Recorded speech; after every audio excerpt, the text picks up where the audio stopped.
Would you ask Mr. Holgate to come back in, please? Thank you.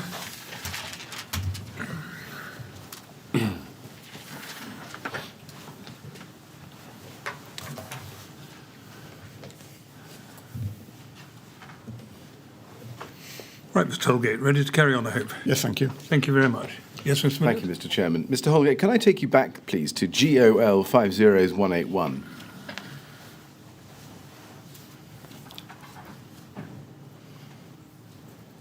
GOL 50181. Yep.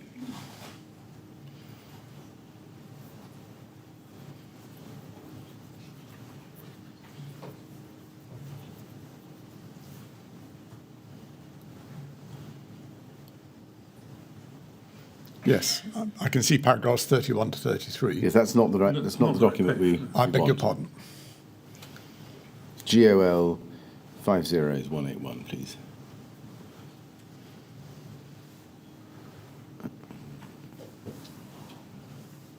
Yes, that's the one. Now, this is the email from John Hetherington to you at 1859 on the 14th of June, and we looked at it earlier. Yes. And you said you'd seen this, and there wasn't anything in which you would quarrel with, and it reflects your recollection as best you have it. Can I take you, please, to the heading, Immediate and Longer-Term Support, and look under that at the third line, which says this: if requested by the leader of RBKC, London councils may make an approach to political leaders across London to provide political support to RBKC, but it was recognised this is a small network of people able to act in this capacity and a delicate subject. Who said that?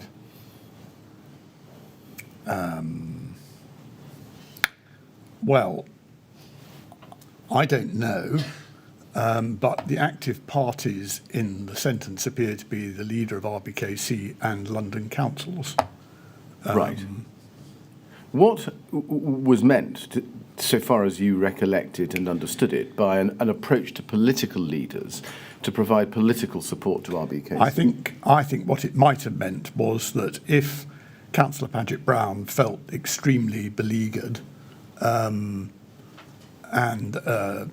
completely on his own, then just possibly another council leader could say something like, please give Kensington and Chelsea a chance to do its job, or something like that. What was it at that time, so early in the evening of the 14th of June 2017, that led people on this call to think that RBKC needed what is called political support? Well, it may have been that commentary was beginning to turn. So this isn't contemporaneous, but I mean, I think it was at the next Gold meeting that the head of media and communications said that conversation was turning to cause and blame, and it may be that there was an intimation of that even by the Wednesday evening. Cause and blame of the fire, either the responsibility for the fire in the first place, let alone addressing the aftermath. Right. Was that what is? Well, will you help me? What was the delicate subject? Well, there was a crisis and potentially a huge number of people who'd lost their lives. Was the delicate subject the handling of the aftermath of the fire or the causes? I'd have thought both, and the fact of it, the fact of it immediately gives rise to a question as to who is responsible, and can we, in an age of media frenzy, can we immediately identify and pillory the culprits? And actually, it was a lot harder, as all your painstaking work has indicated. It is somewhat harder, and there are many more people involved in an explanation of the fire than might have appeared at the time. Now, this is at just before 7 p.m. on the 14th. Do you recall that at 7:30 p.m. there was a strategic coordination group meeting, the 5th of that day? I don't spontaneously recollect it. No, I think, in fact, you weren't in attendance at that, according to the records, and that RBKC was represented by Tony Redpath, David Kerry, and Rebecca Blackburn. Okay. Did Mr. Kerry update you about what transpired at that meeting? I don't remember him doing so. Were you aware that concerns were expressed about the lack of accurate details about the numbers of those affected? Again, I don't recall that, but I think that would have been a perfectly valid comment, and I think it would have been something that would not have completely surprised me. Do you remember being told by Mr. Kerry, by way of update, that the police had asked that RBKC improve their messaging? Again, that doesn't ring a bell, but it is perfectly possible that he did do. Did he tell you that there was an action point, which one can see in the minute, which I don't need to show you, LFB 00119322, page 4, which said future communications to provide clarity of messaging to partners and the public what is provided by the authority at various reception centres. Did he update you on that? I don't remember that, but I think it would have. I mean, I don't dispute at all that it would have been a perfectly valid point for somebody to make. Now, at that meeting, there was also discussion of putting plans in place overnight for recovery and humanitarian assistance. Now, we know from Sue Redmond's evidence that she was appointed to the role of HALO to lead the HASG, the Humanitarian Assistance Steering Group, on the 15th of June, the next day, yes? I think that's right. And you, I think, accepted earlier when I asked you that she had a pivotal role. Was there any reason why you didn't officially appoint the HALO on the 14th of June and ensure that the Humanitarian Assistance Steering Group was established on that day? It may have been the case that I was worried about the burdens that would entail, and that I was reflecting on whether there was someone who could lead that work within the council's purview. Was there? Well, I think although Sue was an interim executive director, and although she was new, actually she was a very experienced senior social worker, and I think she could, and in practice did do, a lot towards making that role a reality. Right. Did you tell her that she would find out the following day if she was to be HALO or not? I think there was an email to that effect. Right. But was there a lack of clarity in your mind as to who was to be the HALO? I think I was quite keen that it would be her, but I was worried about whether it was asking too much. Did you discuss that worry with anybody internally at RBKC? I don't remember doing so. Or anyone at London Resilience, given that they were now involved? No, I don't remember doing so. Right. Why is that? Why didn't you? I suppose I thought that it was my responsibility. Right, but it may have been. But why not discuss how you were to discharge that responsibility with somebody who was perhaps a little bit more expert in the field? Yes, well, I agree. I think that would have been a very sensible course of action. But why didn't you? It didn't occur to me to do so. I thought I had to take responsibility. Yes. Can we go to Sue Redmond's statement, please, her second statement at RBK 3058120, page 5. And on page 5, we can see at paragraph 7.3, she says, while preparing for the first HASG meeting, I was informed by Nicholas Holgate that an expert from London Councils may be joining us on 15th June 2017 and that he may take the role of HALO. Do you recall telling Sue Redmond that? I don't, but I may have been thinking of Mark Sawyer at the time. Right, thank you. And were you aware that Sue Redmond was not in fact trained on RBKC's contingency management plan? I think I'd have been implicitly conscious of that, given that she had been in post for quite a short time. Was it a deliberate decision by you to wait until the 15th of June? No. Right. So what caused you to change to make the decision when you did, as opposed to earlier? I think perhaps the need to press on and have someone do it, or at least begin to do it, pending an even more qualified person turning up. Do you accept now that that appointment should have been made earlier. And, Yes, I do. And that valuable time in that respect was lost. I absolutely accept that. Now, let's get to the end then of the 14th of June.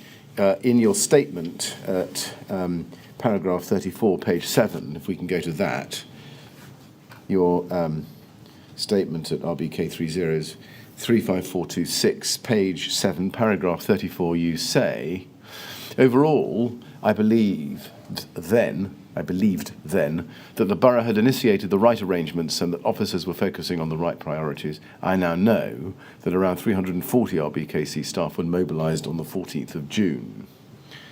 Was it your view at the end of that day that council officers were managing the response well, or at least sufficiently well? I think I would go for sufficiently. Sufficiently, but I think that's a view you now recant. I would say so. I mean, not least because of what we've just said about the halo. Thank you. Let's then turn to the 15th of June 2017. And I want to start with the operational response. Stick with page 7 and look at the heading 15th of June, paragraph 35. Thursday, 15th June was effectively a continuation of the efforts and plans put in place the day before.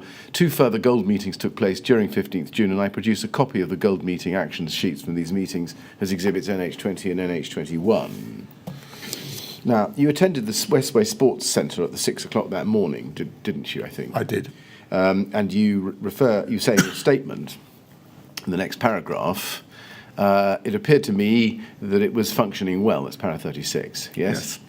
It was then that I learned that about 25 people had stayed the night there. What was it that led you to form the view that it was functioning well? Well, I talked both with the 2 officers who had stayed overnight and also the representative of the Red Cross. And I could see what I thought was a reasonably orderly layout. In particular, I could see that someone had taken quite a lot of trouble to stack up in an orderly fashion a fraction of the many donations that we'd received.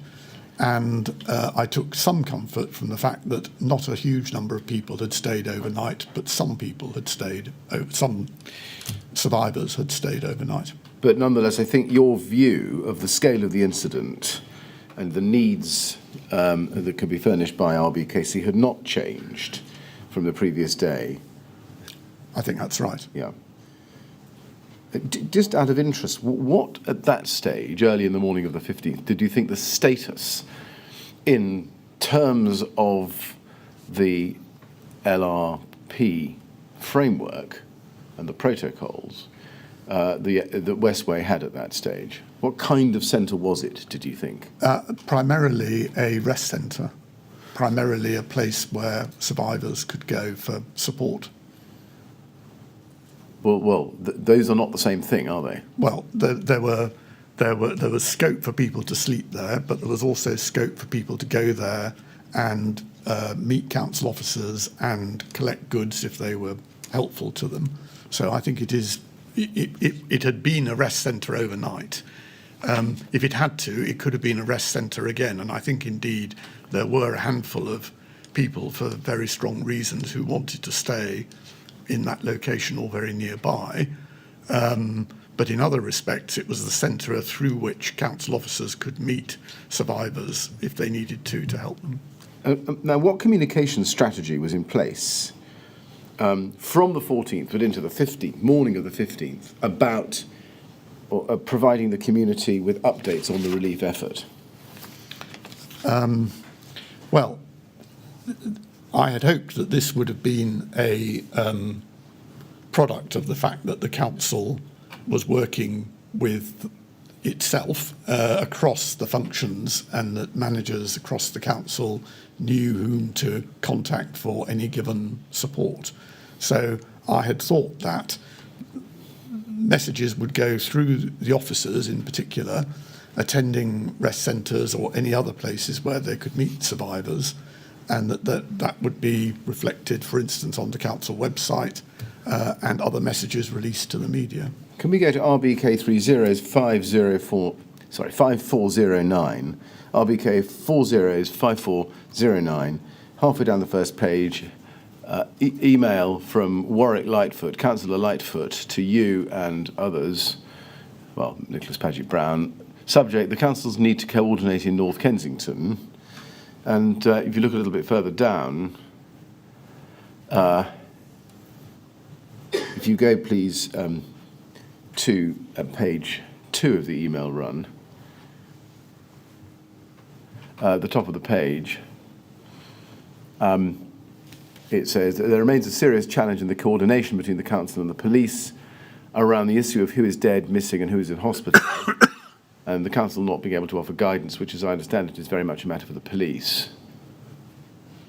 I think the council has to be much more visible. Moreover, that visibility will be needed in the days and weeks ahead. The full focus of the council has to remain on this matter, but it must take priority over all other work we need to be doing. I'm not yet persuaded we're fully on top of the position. Can I assure that I was hugely impressed by council staff, the generosity of our public and the police and fire officers. Did you consider at the time that you got this email, which I have not told you, but was at 08:21 in the morning, that those were valid comments and concerns? I think they are valid comments and concerns. Yeah. Right. And if we go to your response at the top of page 1, we can see you say there at 9:17, an hour or so later, thank you, we are clear where people need to go, Westway Sports Centre. That has been on the news too. And then you, in the last paragraph, you say, we are visible at Westway, and although this is not yet certain, we plan to visit everyone given shelter in a hotel in the course of the day to address as many of their needs as we can manage. Was it the case that the ability to receive support from the council was dependent on the affected person making themselves known at the Westway? Well, for those that had obtained accommodation the previous day, I think, as I say there, we were hoping to be able to see them in their, in or related to their accommodation. I mean, you would agree that communication about what support was available out there into the community was critical, yes? Yes. Yes. And do you recall, as indicated in these emails, speaking with Councillor Wheel, as we saw earlier, on the evening of the 14th of June about preparing leaflets and posters? Yep. Yes. What was done about that, do you know? I don't. Is it right that a draft leaflet was created by a number of councillors under their own steam? That may be so. Let's look at RBK 3038615. Email to you from, emailed to you from Mary Wheel at 1846 on the 15th of June. So it's the evening of that day. And she suggests to you distributing in printed form to the centres that have been operating, even if they are no longer official, and put up and handed out an email to councillors, the front desk, other vol orgs, etc., as soon as possible. Now, that leaflet wasn't distributed, was it? I don't recall it being so, no. Do you recall that one of the co-authors, Councillor Folkes, emailed you again the next day? Let's look at that. RBK 3124, bottom of the thread, and there it is.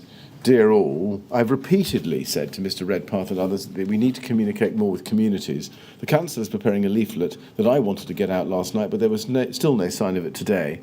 I have become the focus now for discontent, saying we are not listening.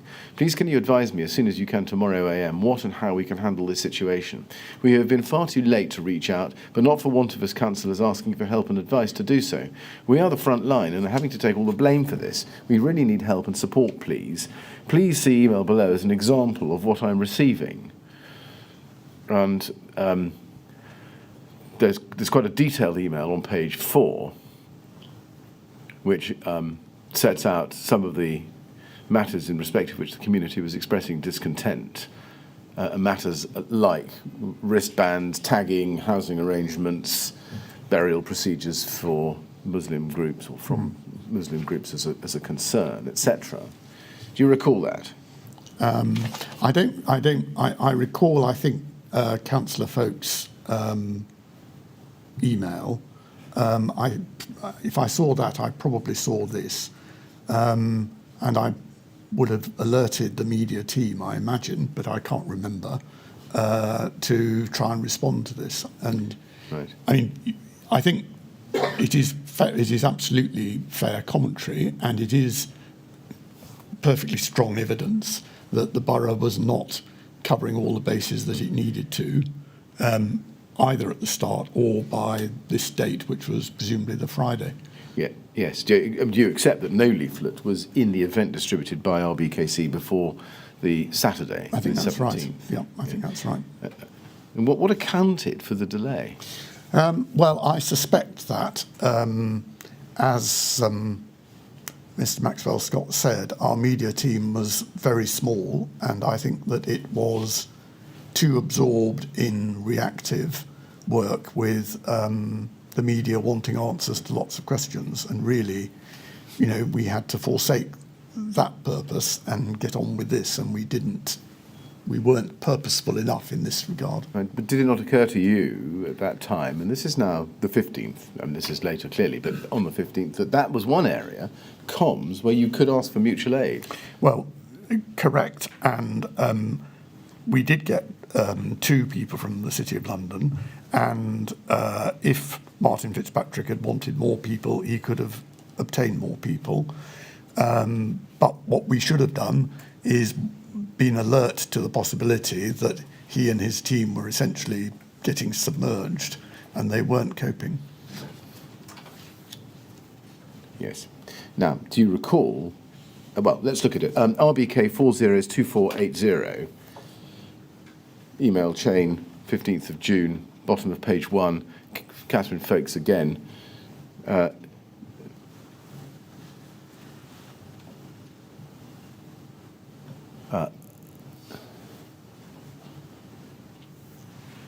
Right, no, this is not that email run. Can I please have RBK 402480, please? 2480.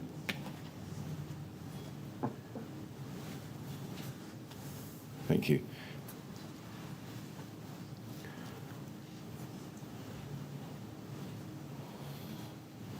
Now, if we go, please, to the bottom of page 1, we can see that here is an email from Rockfielding Mellon.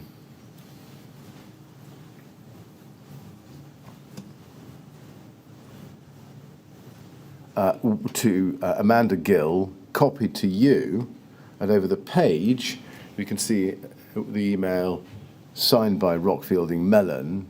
Sorry to burden this with you now when you have so much else to be doing, but I just skimmed the email below from Councillor Mills, and it sounded to me as though she was suggesting the council had a policy of only housing vulnerable residents last night. See her third paragraph. This is not my understanding of her policy. Now, you were copied into this. Can we take it that you also saw and read Councillor Mills's email halfway down page 2, which is an email to all the councillors and to Councillor Paget Brown? Did you see that? I can see the copy list at the moment. Yes. And then if you go to the top of page 3, you can see how it starts. Thank you for this. I know, as you know, I spent most of the day at Rugby Portobello and later visited St James and St Clement's, and it goes on. And I just want to look at the third paragraph. Really sad to see yesterday that it was only the disabled over 65s and people with kids under 10 who were to be housed last evening. Whatever the exigencies of this approach, some families had witnessed people throwing their kids down or losing touch with small children and friends, and were so devastated that I personally found that the idea of not putting many more up quite extraordinary. And then 2 paragraphs down, after the reference to the evacuation of Lancaster West, the manner in which this news was delivered by officers was equally insensitive. There were no Arabic interpreters that I could see, no news of missing people. One Sudanese group had travelled from Derbyshire to get news. And then a little bit lower down, St James told me that Westfield had offered 100,000 beds, I think that is, but KC officialdom had turned it down because KC insurance was not adequate. Just pausing there, is that right? I have to say I don't recollect that at all. I've no idea what insurance would have to do with the offer of beds. And then fresh cold food was being delivered. It being Ramadan, it could not be eaten. No storage facilities had been set up. Luckily, Tabernacle, Matthew and Pepe brought down hot food suitable to some groups. The traffic in the whole area meant that the whole meant congested side streets, etc. No messaging or coordination between centres. And then it says, however, there is still not a trained central coordinator with authority at each centre from the council who can connect all the agencies. You may remember that I sent a message from all the centres yesterday asking for this. Maybe it will be different today. No number in this email which councillors could use as a contact, which might be good to provide. That's at the foot of the page. And then top of page 4, which cabinet member is able to be contacted should a problem arise? No one was available yesterday and no briefing. May I suggest that councillors are trained and mobilised in the future as part of the support process? And then in the penultimate paragraph, when we come to examine this, we will need to establish how a much better emergency and comms procedure needs to be developed. Now, there's quite a lot in that by way of complaint, which travels far and wide. But the essential point is: do you accept that there were a number of areas of concern about the response raised with you at this point? Raised with me or others and copied to me, yes, I do. Yes, and many of them focused on the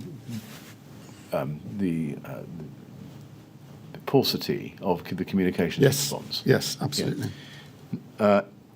Now, while we've got this email open, can we perhaps deal briefly with the question of how the senior leadership team in the council, including you, was communicating with councillors?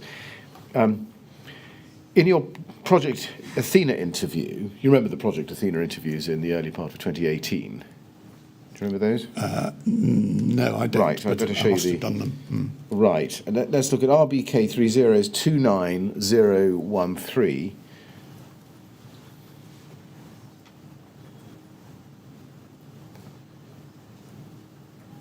Yeah. Do you remember this meeting, this interview? It was an internal investigation conducted by RBKC, and you were interviewed as part of that process. Do you recall that? I think yes. I remember the Right. Leonard Poulsen. Yeah. Let's go to page 14 in it, then, please. At page 14, at the very foot of the page,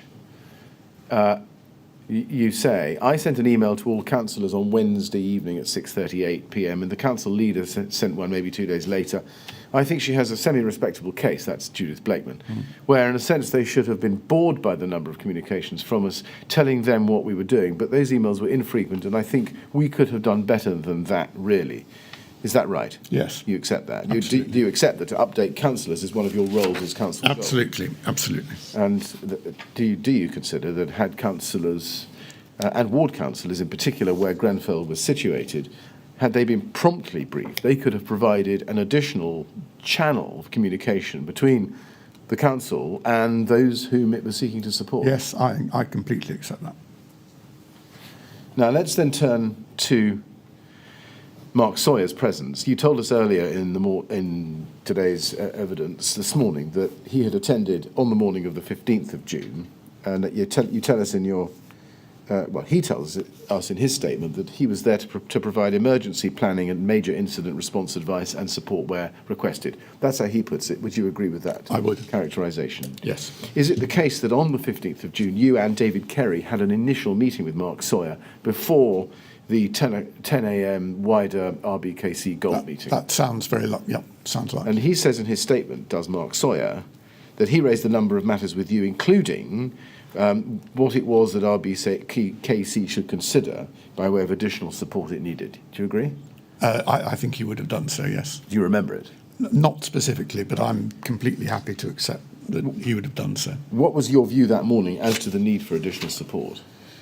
Well, probably humanitarian assistance would have been amongst them.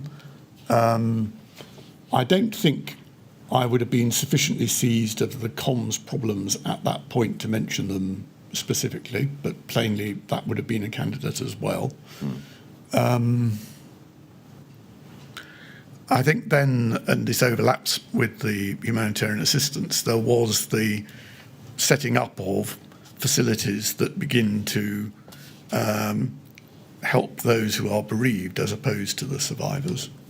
Now, let's go back to your Project Athena interview, please, at RBK 30299013. and this is where in the interview you are explaining what happened on the Thursday, the 15th of June. Page 11, please. And if you look at the third paragraph down in the third line, you say this. Do you see where it says what was different about Thursday? Third paragraph down, third line in. Is that the paragraph beginning? It begins, I would communicate. Yes, right. Third line down, what was different about Thursday? Yeah, what was different about Thursday? Yes, and you say, what was different about Thursday was that even though we were not paying huge attention to media, the media focus was very much by that time on cause and blame. The first intimations that we were encountering criticism came on Thursday morning, and the scale of the demand on the council was becoming clearer.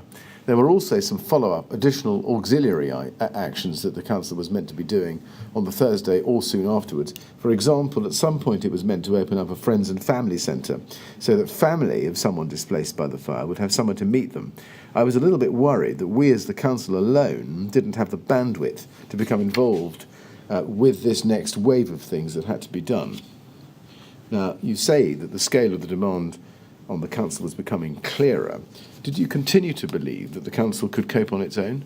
No. I mean, Thursday was the day the penny dropped that it was beyond our capacity, at least insofar as I was able to direct it. And what was it that dropped the penny? Well, I think a range of things, each of them not too big, each of them potentially we could have dealt with, but in combination they were becoming too diverse and too numerous to think that we could get them all right to the extent that we would want to. So I think that enough of the media commentary percolated to make me think that there was need that we were not perceiving, that we were not meeting. And I was worried that my fault, we were slow off the mark with these supporting these complementary pursuits. So those were two things. The other thing was the extent to which the council's role was compromised by having been the owner of Grenfell Tower, and that causing understandable anger in North Kensington. But the main thing was we were getting enough. We were getting enough queries, enough grounded complaint, enough sort of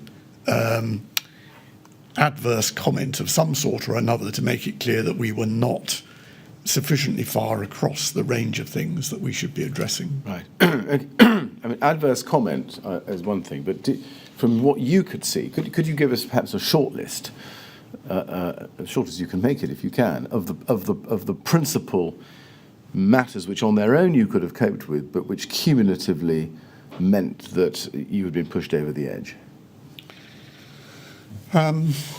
Well, I'm afraid, I mean, at this distance, it is quite hard to be that specific. I think on the day there was an accumulation of people's misgivings, people seeing that there was confusion where by then there should have been less confusion. And we were, I mean, one of the former cabinet secretary's favourite words was grip, and we were plainly not gripping enough facets of this crisis. Right. And I think you mentioned that in the mix was the fact that, as you saw it at least, is this right, that the council was compromised because of the anger over the causes of the fire and the fact that RBKC was the owner of the building? I think that was an element in it, and I think that if we had done well on other fronts, that might have been more manageable. But I don't think we were doing well enough to demonstrate to people that we had their interests at heart.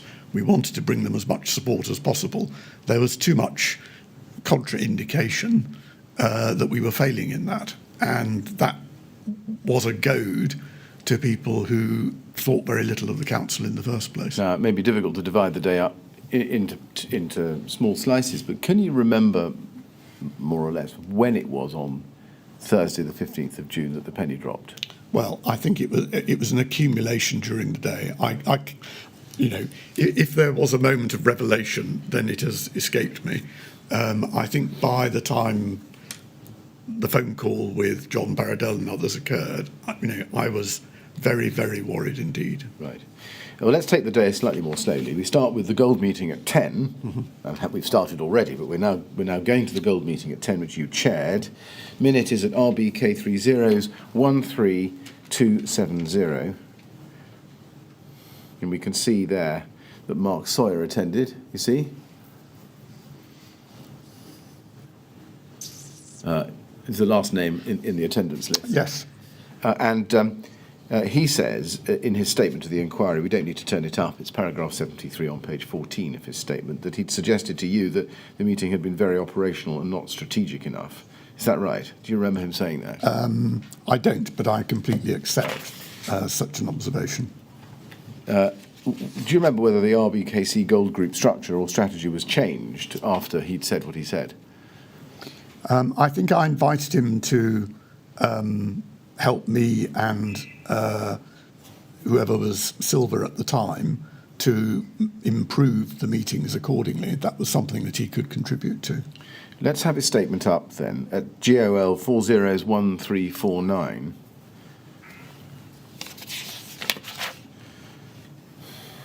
I've put to you paragraph 73. Let's look at paragraph 54 on page 11. He says there, however, in my opinion, I did not believe that Nicholas Holgate had complete awareness of the scale and complexity of what the Royal Borough of Kensington and Chelsea were being asked to deal with a lack of full situational awareness across the senior management team. It was also my opinion that the Royal Borough of Kensington and Chelsea had not been galvanised as an organisation due to witnessing members of staff seemingly continuing to deliver their day jobs, whilst the small number of individuals appear to be dealing with a significant number of issues at the same time. Do you agree that you didn't have, as he put it, a complete awareness of the scale and complexity of what RBKC were dealing with? I think I do now, yes. You didn't at the time, I don't think, though. Or did you at the time? I'm not sure I would have agreed with that opinion at the time. I certainly accept that opinion now. No. I suppose you can't be aware of what you're not aware of. Yes. In this case. Were you aware that Mr. Sawyer had raised with Tony Redpath his concerns about the BEC not operating effectively?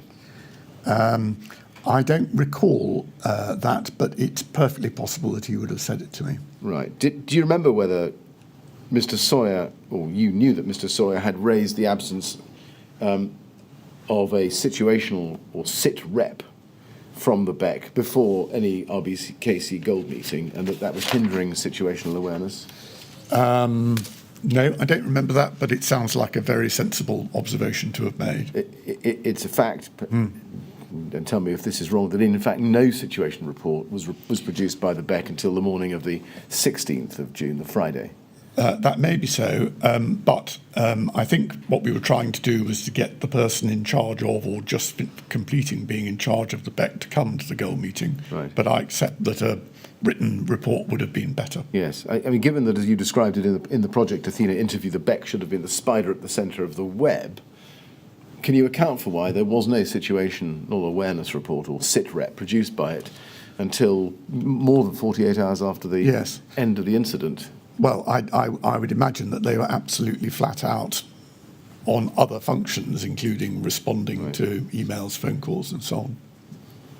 And again, that comes back to why they were so flat out that they couldn't give senior management within the council a situation report. Yeah, it does. And there were too few of them. Yeah. Too few of them. Now, do you remember after the RBKC Gold meeting at 10 a.m, Rebecca Blackburn advising you to seek assistance in Invoking London Gold?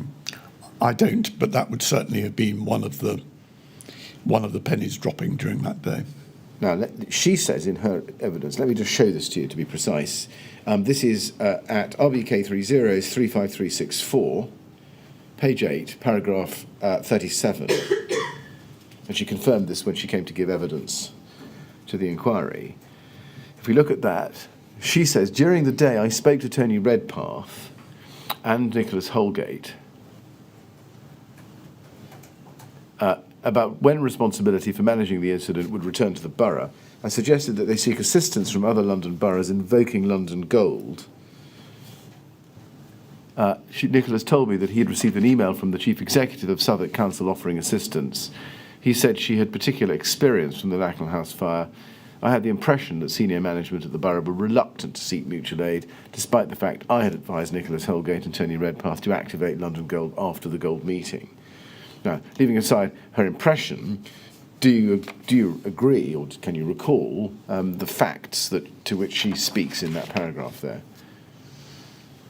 Well, again, I think there is this distinction between invoking London Gold and seeking and accepting specific assistance from other London boroughs.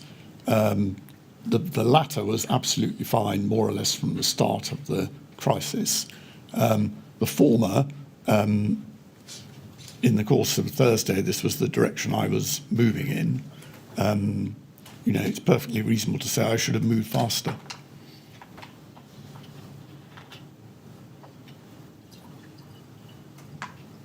Do you remember telling her when she advised invoking London Gold during the morning of the 15th, we don't think we're there yet? Do you remember that? I don't remember specifically saying that, but if she says I did, then I'm very happy to accept. Right. So can we take it that before noon on that day, or lunchtime perhaps, on that day, you were still in the position of not thinking you were needing to invoke the London Gold arrangements? I think that's a fair comment, yeah. Yes. Why was that? Why did you think, come that point, that the time was not yet ripe for activating London Gold? Well, my perception was that we had a great many officers doing what they could to, first of all, to assist the survivors and then carrying out quite a few other tasks. It was not necessarily going to be the case that they were going to achieve instant success or do exactly the right thing the first time.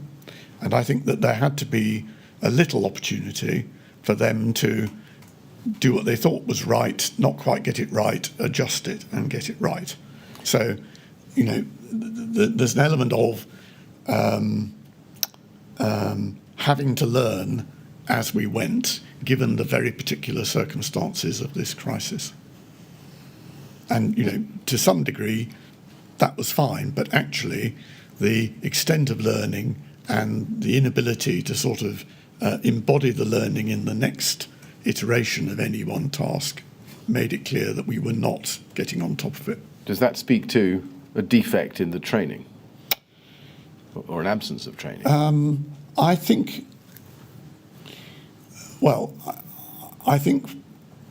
you beg a very profound question about the extent to which training in emergencies has to permeate a borough. So my perception of training was that senior management had some exposure to it, and over the years they would all have had some exposure to real crises, not on this scale, but nevertheless emergencies of one sort or another.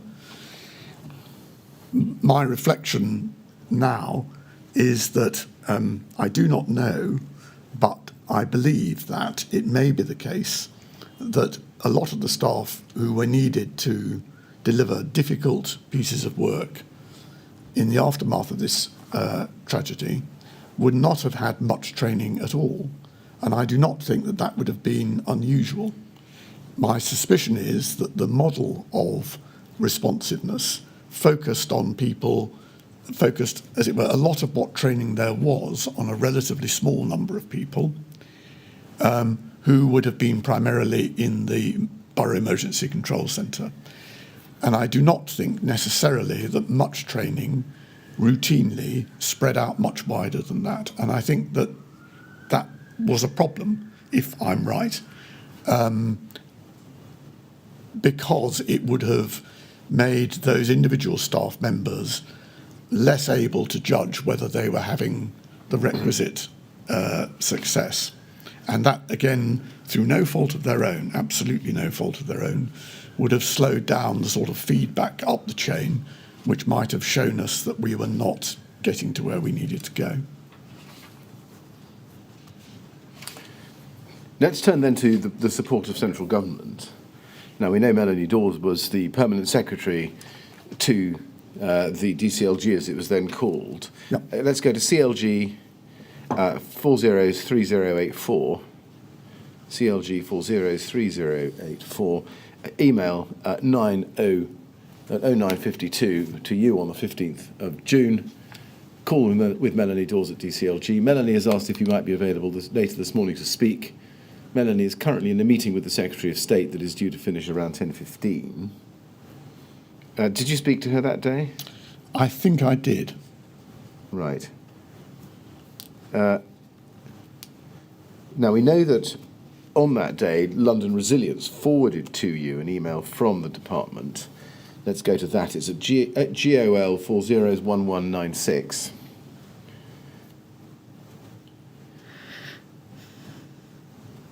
And you can see there, the second email down, that Toby Gould forwards you an email that he'd received from Philip James to him at just after 10 o'clock, so about a minute into your gold meeting on that morning. And if you look at that email, at the bottom of page 1, it says a further 3 things from DCLG. And then item 2, we've heard from some of the residents who spent the night in the rest centre saying how there was very little, or in some cases no bedding and pillows. Can you confirm that you have organisations such as the Red Cross and the Samaritans involved, and there will be better sleeping facilities tonight? And Mark Sawyer responds on your behalf, if you look up. Nicholas, Mark, a positive response to DCLG's questions below would be appreciated.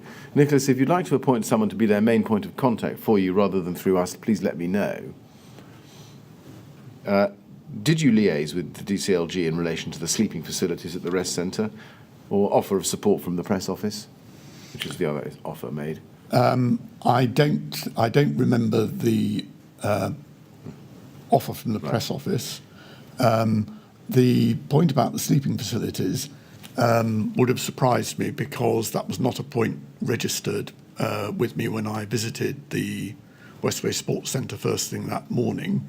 So that might have been, there would have been perhaps another loop in the back and forward with whoever was then helping to run the Westway Sports Centre. Right. Now, according to Joe Farrer, who was the Director General for Local Government and Public Services at the DCLG at the time, yep. She says you and she spoke around about noon on the 15th of June. Do you remember that? I think so. Yes. Yep. Do you remember what you discussed? Not in specifics, no. Let's look at her statement. That's at CLG 3030414, page 10. This is Joe Farrer's inquiry statement, page 10, paragraph 44. She says, at 12:30 p.m, that's the time she puts on it, I spoke to Nicholas Holgate. I contacted him the previous day, but this was the first time he was available to speak to me. Amongst other things, we discussed the rehousing effort, the involvement of London Resilience Partnership, emergency financial aid and counselling support. Just pausing there, do you remember that? Do you remember discussing those matters? Not very well, but right. Very happy to accept her account. And she goes on to say, I restated the department's broad offer of assistance. He reiterated that RBKC had plenty of support from the department and others, including volunteers and colleagues from other local authorities, and indicated in general terms that the council was managing well. Do you recall saying those things? I think I was at the edge of thinking that at the time. I'd be surprised if I was quite that confident with her, because there were contraindications. So, and I wouldn't have wanted to give her a sort of falsely optimistic picture, frankly. Right. But she goes on to say, I twice raised the issue of whether RBKC needed support, but he was firm in his assurances that no further support was needed. Well, Yes. Is that right? I suspect that I did not have a specific requirement of her for further support. And she goes on to say, given the scale of the disaster and the number of people bereaved and made homeless as a result, it seemed unlikely, based on my own experience, that RBKC did not need substantial support. But Nicholas Holgate's clear position was that RBKC had plenty of support. Now, that's the impression she had. Yeah. Would you say that, from the conversation, that was an unreasonable impression and she got the wrong end of the stick? Well, I think that it is true, given the offers of support from other boroughs and volunteers and the Red Cross and such like, that we did have plenty of support. We did not have, one can say with certainty, with hindsight, sufficient support. But I think it was as much about the brigading of the support that we had as opposed to the quantum. Right. If this is the way the conversation proceeded, then it doesn't sound, is this fair, that the penny had yet dropped and you hadn't gone over the edge? Not completely, no. Right. Well, not at all. Well, as I say, I think this I would be surprised if at that point on Thursday I was saying we were fine, because I don't think by that stage I knew that we were not fine, but we may have been at the point where I thought things were still mendable if people were learning and drawing on extra support where it was possible to do so. Right. So I think it's just, it's not a long way away, but I think it's a little way away from where I would have been. So we can time. She says 12:30 p.m. and she has a reference for that. Yeah. We can time your continued refusal. Is this fair? Of central government support at the very least, and your view that you had plenty of support persisting to at least 12:30 p.m. on the 15th. Yes, I was not that confident that central government had something that we didn't have and which we needed.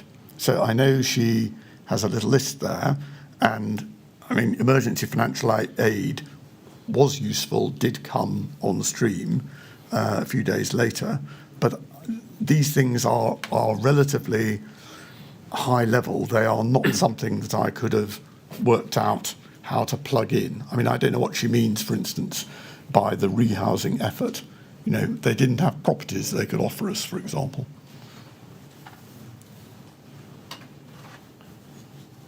Now, do you recall also being offered assistance from the Red Cross during the course of the 15th? Yes. You do.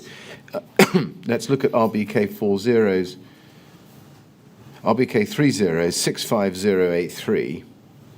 This is an email from Michael Adamson of BRC, British Red Cross, at 1957 on the 15th of June. So we've now come to the evening, 8 o'clock or so on that evening, and you can see the email at the top to you, timed at 1957, copying or sending on to you an email that he had sent to you, I think, Chief X, at RBKC on the 15th of June at 13:30, how can we help? Now, looking at the one at 13:30, so this is an hour after your call with Joe Farrer at Central Government. Here is a message from British Red Cross. Dear Nicholas, it was good to talk earlier. And then if you go down to the little A, 3/4 of the way down your screen, he offers to help. A, using our disaster fund to make immediate cash donations to people who are registered residents and wanted to meet short-term financial need. We have already allocated £100,000 from our disaster fund and would be happy to make an initial condition-free grant to each household of £250. We can use prepaid cards so it's clean. We can also provide someone to advise the council on how to do this if you prefer to do it yourself. That was the offer. Do you agree that that would have been a very efficient way in which to provide financial assistance to families who needed it? Yeah. Yes. We can see that he refers to a discussion. Do you remember that discussion? Yes, I do.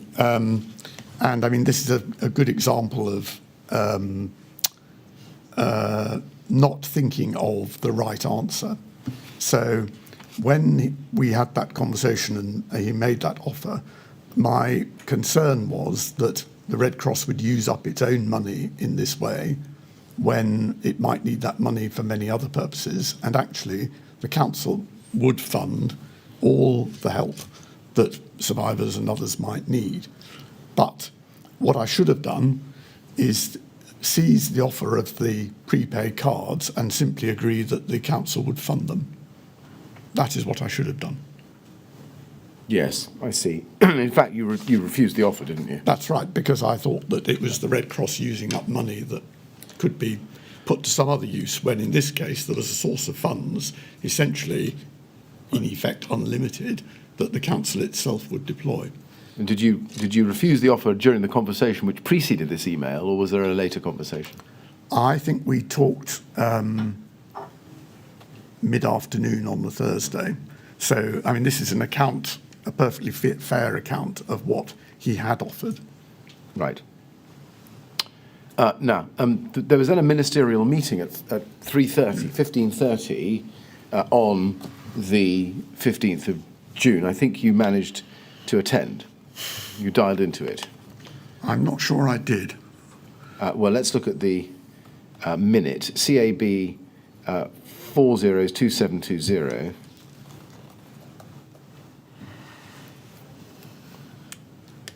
You're saying you're not sure you did. Well, if I'm dialing in, I'm dialing in. Yes, you're dialing in. You see the list of attendees there. Nick Hurd in the chair. Yes. Sharma is present as the Minister of State. That rings a bell. The chair rings a bell. Then there's a list of names, some of which are familiar, and then there's your name dialing in together with Neil Jerome, who was Gold Command from the Met, and Dominic Ellis from NFB Gold. Right. So can we take it you did? Yep. And then if you go, please, to page 2, top. It says, the chair opened by emphasising the need for rigorous understanding of the situation affecting individuals to inform the response. Now, this was your first ministerial meeting. What message did you provide by way of an update? Or did you not say anything? I think that they were relying on the Cabinet Office. It is possible that they were relying on the Cabinet Office CRIP report as their principal source.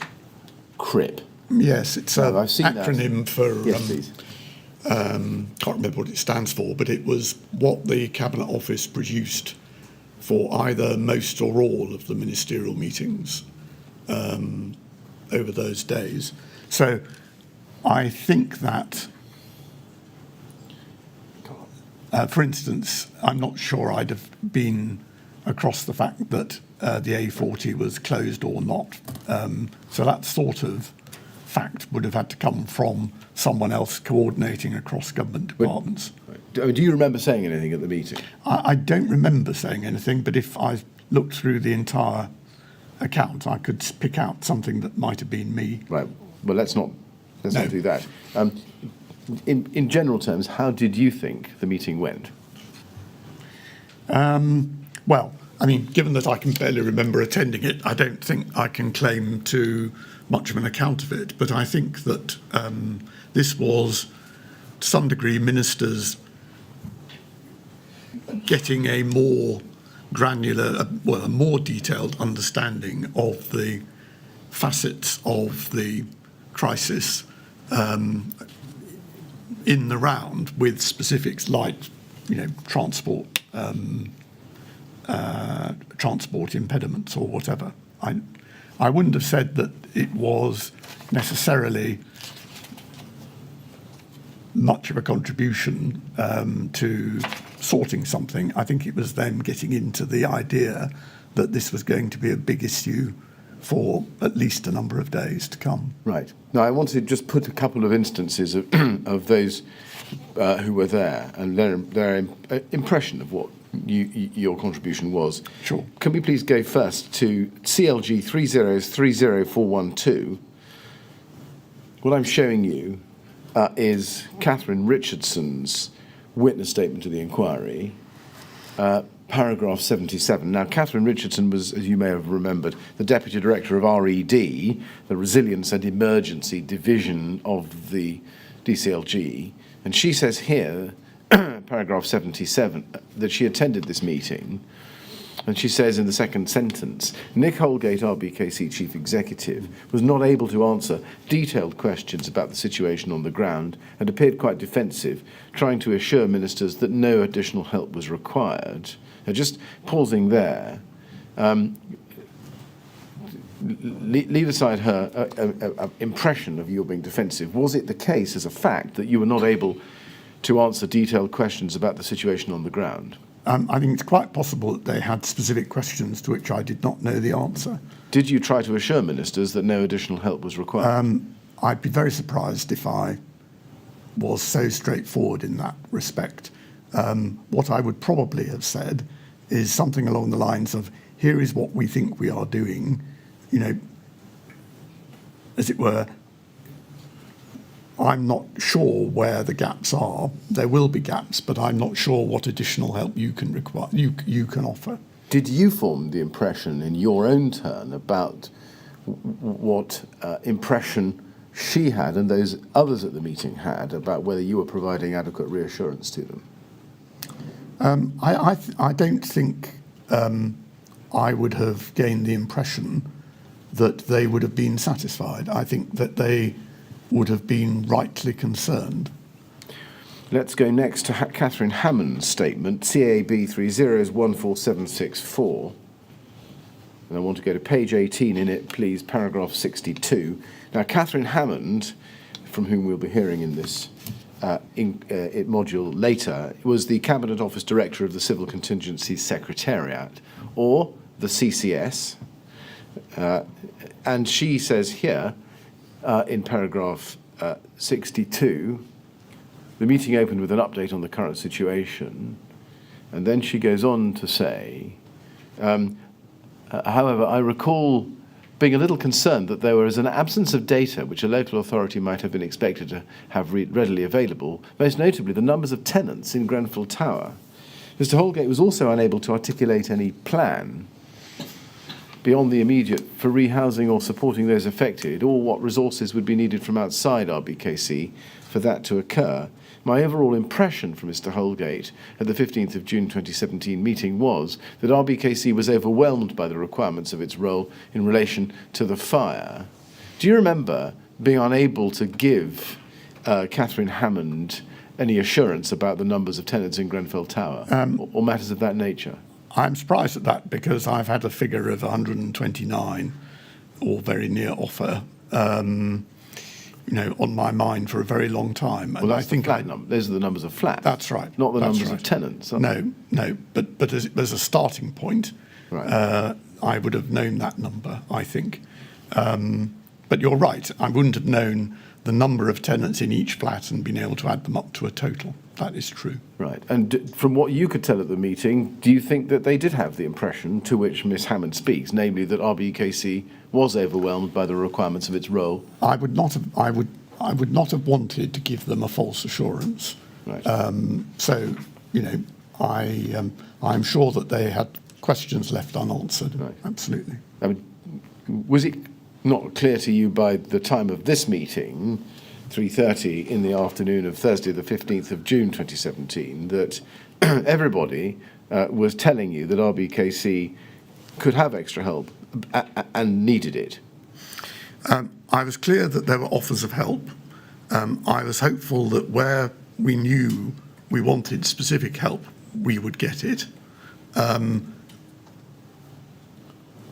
And, by this stage, I was reaching the conclusion that we were not succeeding nearly well enough on several fronts, and it was getting beyond us. But you didn't tell them that at the meeting? I was in the throes of trying to work out what I thought, I think. Do you accept now that your approach at the time was completely misguided and that you should have been asking for help a lot earlier? I think what I wanted to do was be sure what help we wanted so that we knew how it would work and complement and fit in with what the council was doing. And so, for me, offers of general help were reassuring and were someone to go back to later if I thought that there was a match. But what I wasn't able to cope with was lots of offers of general help. Now, can we then turn to a meeting with John Barradell later that day? It's 5 o'clock now. We come from 3:30 to 5 p.m. Do you remember that there was a telephone call that you convened at Mark Sawyer's suggestion with John Barradell, Eleanor Kelly and Mark Sawyer? I remember there was such a conversation then, yes. Do you remember what its purpose was? Well, I thought it was the second in the series. Whether or not I convened it, I thought that there had been an expectation from the phone call on Wednesday that there would be a similar phone call at a similar time on Thursday. I see. I see. Did you intend to invoke the gold resolution at that or on that call? Yes, I think by that stage, I thought, given some of the things we've talked about, and as I say in my statement, there were three categories of problem, which I couldn't begin to convince myself by that stage we were going to succeed at. Right. Now, does that tell us that you had come to the conclusion that you needed to invoke London Gold between the end of the ministerial meeting at 3:30 on the afternoon of the 15th of June and 5 p.m. that day? Well, I think that's giving it a precision which it probably doesn't deserve. I think that the concerns had been growing in the course of the day, and the Thursday telephone meeting was a chance to, in a sense, confront the shortcomings myself, and to say this isn't working, or I cannot say this is working. Well, you say it's undeserved precision. The reason I put it to you that way is because there's no hint at all in the minute of the 3:30 ministerial meeting from you that you were even contemplating invoking LLAG Gold. Yes, let alone intending to do so. I don't think that is quite right as to what I was prepared to say or could say at that meeting.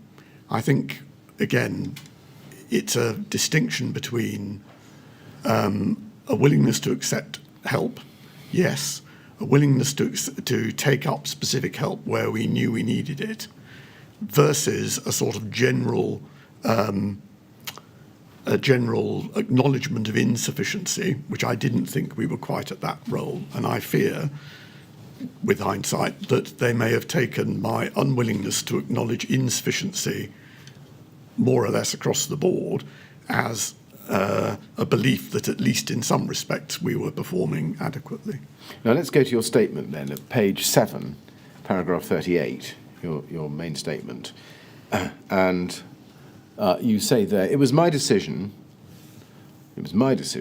to invoke London Gold in a phone conversation with John Barradell and others on the evening of the 15th of June. There were essentially three reasons why I chose then to hand the response over to London Gold. First, a time would come when doing what we were, day after day, would not be manageable. Staff would become exhausted and thus less capable of assisting the survivors and those left homeless. Second, under the contingency planning guidance, there are many other duties that have to be carried out as time goes on, and in the long term we might not have managed due to the scale and complexity of the disaster. Third, residents of North Kensington were angry with the council, assuming perhaps that it should be held responsible for the fire. I believe that escalation to London Gold would help to deflect this belief from affecting our work with survivors from the fire. Now, let's just break that down if we can, because there's a lot in the paragraph. You say first, if we go back please to page 7, you say in the third line, first, a time would come when doing what we were day after day would not be manageable, etc. Given that you say a time would come, did you believe that at that point your staff were managing the response and were capable of assisting those affecting? I think in at least some ways they were doing so, but they were not doing so across the board. Right. And, I mean, you have given examples already where we were failing to communicate, for example. Yes, and then you say, second, under the contingency planning guidance, there are many other duties that have to be carried out as time goes on, and in the long term we might not have managed due to the scale and complexity of the disaster. So does that tell us that at that moment you thought your staff were managing in the short term and that bringing in London Gold was essentially a projective activity? I think a mixture of the two. I think that with the comms team as an obvious example, the housing department less so, and then the humanitarian assistance as another example. I think we were not safely achieving everything that it was necessary to achieve. So, I think this undersells it a bit, I have to say. Yes, and your third reason is about what you said earlier. It's the compromise that had arisen as a result of people blaming the council for the fire. Yeah. None of those reasons that you've set out there suggest, do they, that the council was at that time, in your view at that time, incapable of managing the response? I think we were getting very close to. I mean, with hindsight, one can see that we were not managing the response. Individual departments or individual activities were going more or less well, and for instance, the housing department had done, I think, quite well to find so many people and to offer accommodation, albeit imperfectly and with mistakes and so on. But I do not think that across a breadth of quite demanding, complicated activities, we were hitting the mark. And I think, it was more present and less future than this implies. Now, if you go to paragraph 39 on the next page of your statement, please, you say in the second sentence, the first sentence, there is no formal procedure for handover to London Gold. You've corrected that in coming in today. Then you say, but I was clear that others on the phone call had also reached the view that Kensington and Chelsea should no longer lead on these responsibilities. Was it clear to you what the reasons were for those others on the call having reached that view? Well, I think that they had been taking probably an ever closer interest in how the tragedy was being reported, and they were very sensibly and correctly putting two and two together, and they could see that there wasn't a sense of positive development. There was criticism, and there was dismay, and there was unmet need in the way that the councillors had identified. See, really what I'm seeking to get at is whether, when the decision was made, you were making it because you thought that you could cope now but might not be able to cope in the longer term, but the others on the call wanted you to invoke London Gold because they thought you couldn't cope now. Is that a fair way of... No, I mean, I think we were very, well, I mean, in a sense, it's too fine a distinction for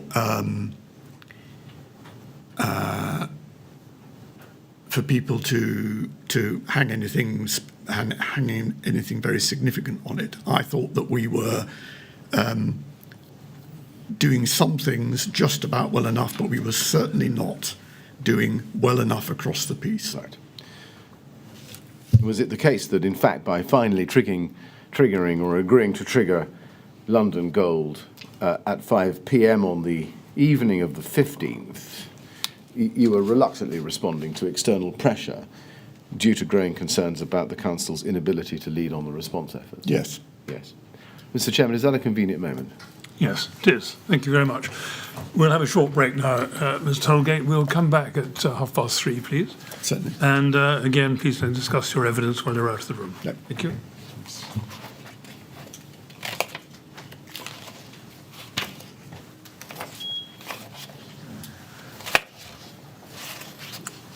Thank you, Mr. Millett. 3:30, please. Thank you.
you ask Mr. Holgate to come back in, please?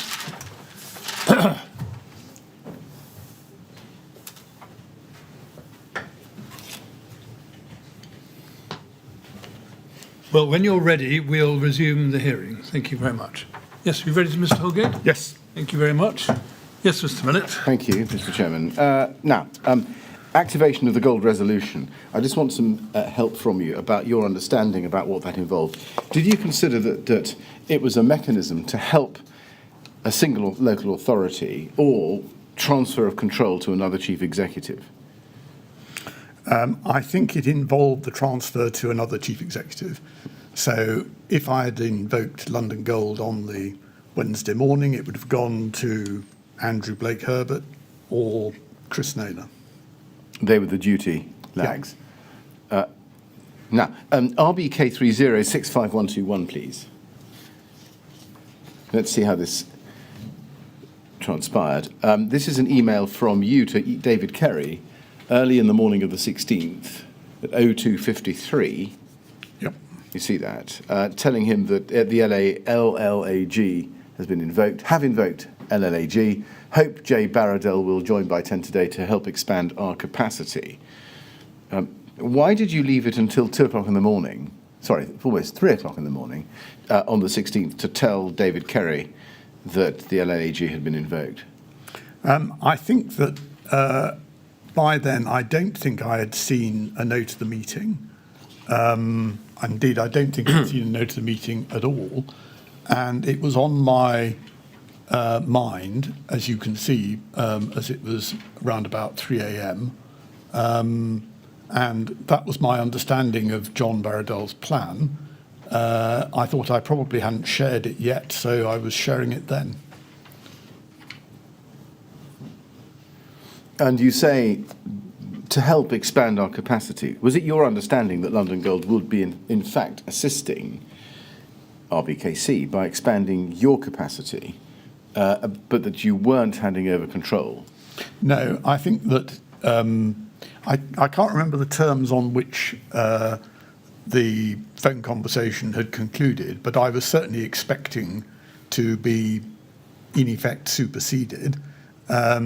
And I mean, to help expand our capacity is a sort of roundabout way of saying, you know, we're going to draw on the resources of at least some, if not many, other London boroughs in a more full-on sense than we've done so far. Right.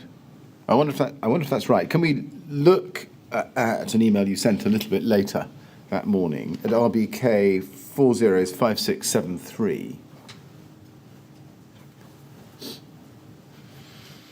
This is an email sent by you at 06:14 on the 16th. So it's 3.5 hours after you sent the message to David Kerry we've just looked at. To him again, copied to Tony Redpath and Stuart Priestley. And what you're doing is sending to them, as an FYI, an email you sent the minute before to Carolyn Downs, Charlie Parker at Westminster, and Kim Darrow at Hammersmith and Fulham. Yes? And in that you say, thank you for your several offers of help. Last night I invoked London-wide LLAG arrangements, so we may be seeking help from many colleagues. However, I suggest that given the location of the tower, our 4 boroughs form a nucleus.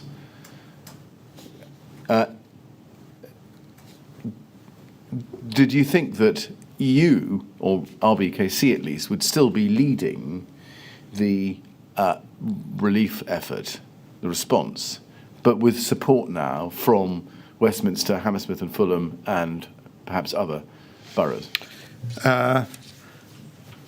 No, I think the sentence last night, I invoked London-wide arrangements, so we may be seeking help from many colleagues, meant we, as in London Gold with RBKC working to London Gold, may be seeking help from many colleagues, meant that, I mean, any London borough could be asked to give support. Right.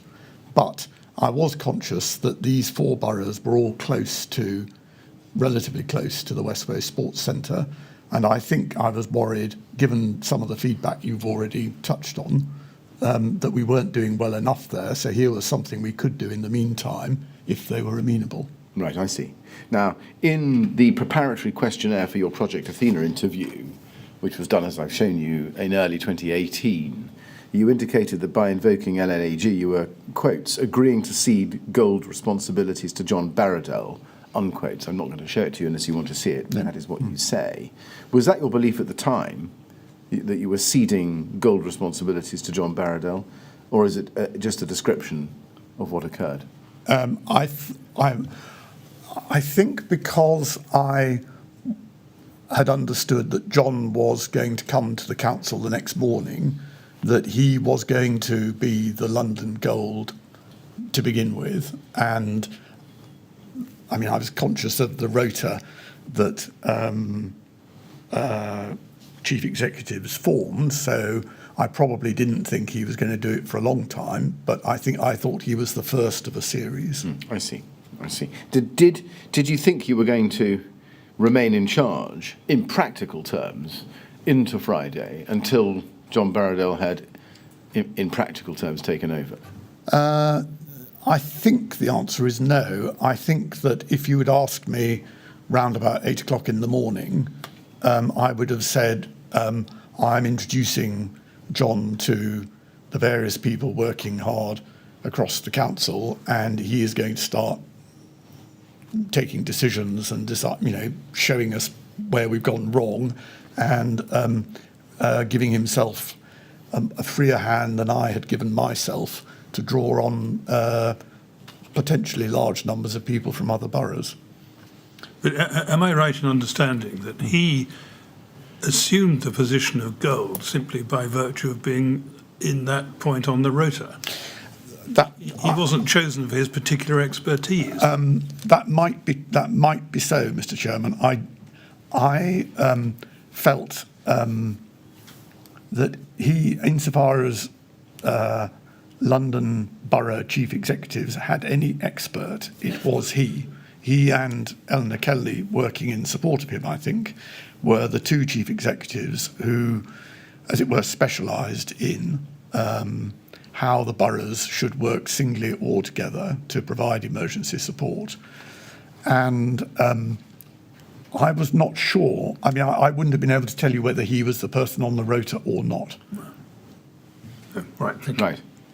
What was your understanding of the role London Local Authority Gold held in relation to the responsibility for the Grenfell Tower residents and wider evacuees from other buildings?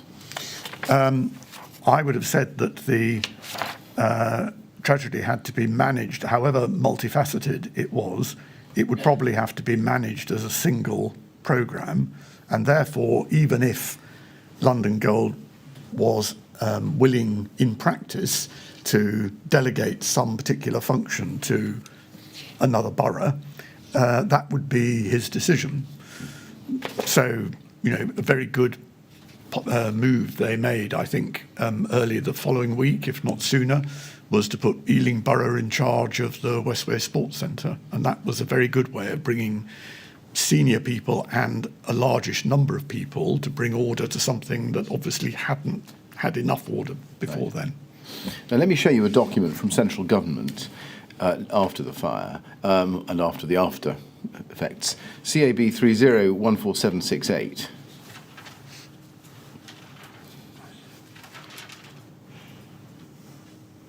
This is a Cabinet Office document.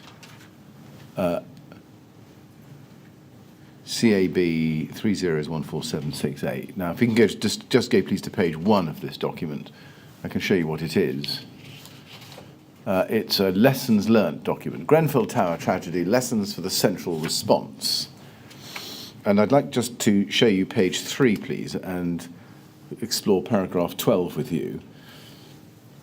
It says CRIPs were issued daily based on information sourced via a number of departments, and in particular from Gold via DCLG. And then it goes on halfway down the paragraph. There was also uncertainty, do you see, over the respective role of the Council and Recovery Gold. Cobra understood that the latter John Barradell had taken control of the response on the ground, but it subsequently transpired that he was only responsible for the residents of the tower itself, not all those affected in the wider community or adjacent properties, which remained the responsibility of RBKC. Was that your understanding at the time? No.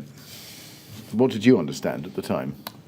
Well, as I've just said, I would have thought that there was a sufficient commonality of problems afflicting residents, even though those, of course, in Grenfell Tower itself had suffered far, far more than any others.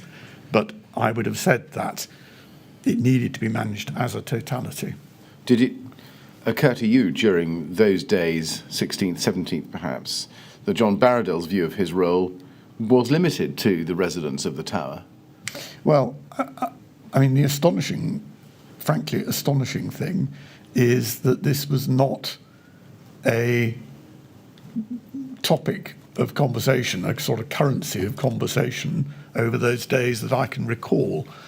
I mean, I can attempt to work out why that might be so, but I simply don't recall this being a matter of dialogue to the extent that I was involved in it once he had taken over. Do you not recall any reporting, any feedback from people like Teresa Brown in the TMO or anybody else from the TMO coming back to you and explaining what difficulties they were having with residents who had been evacuated from the walkways?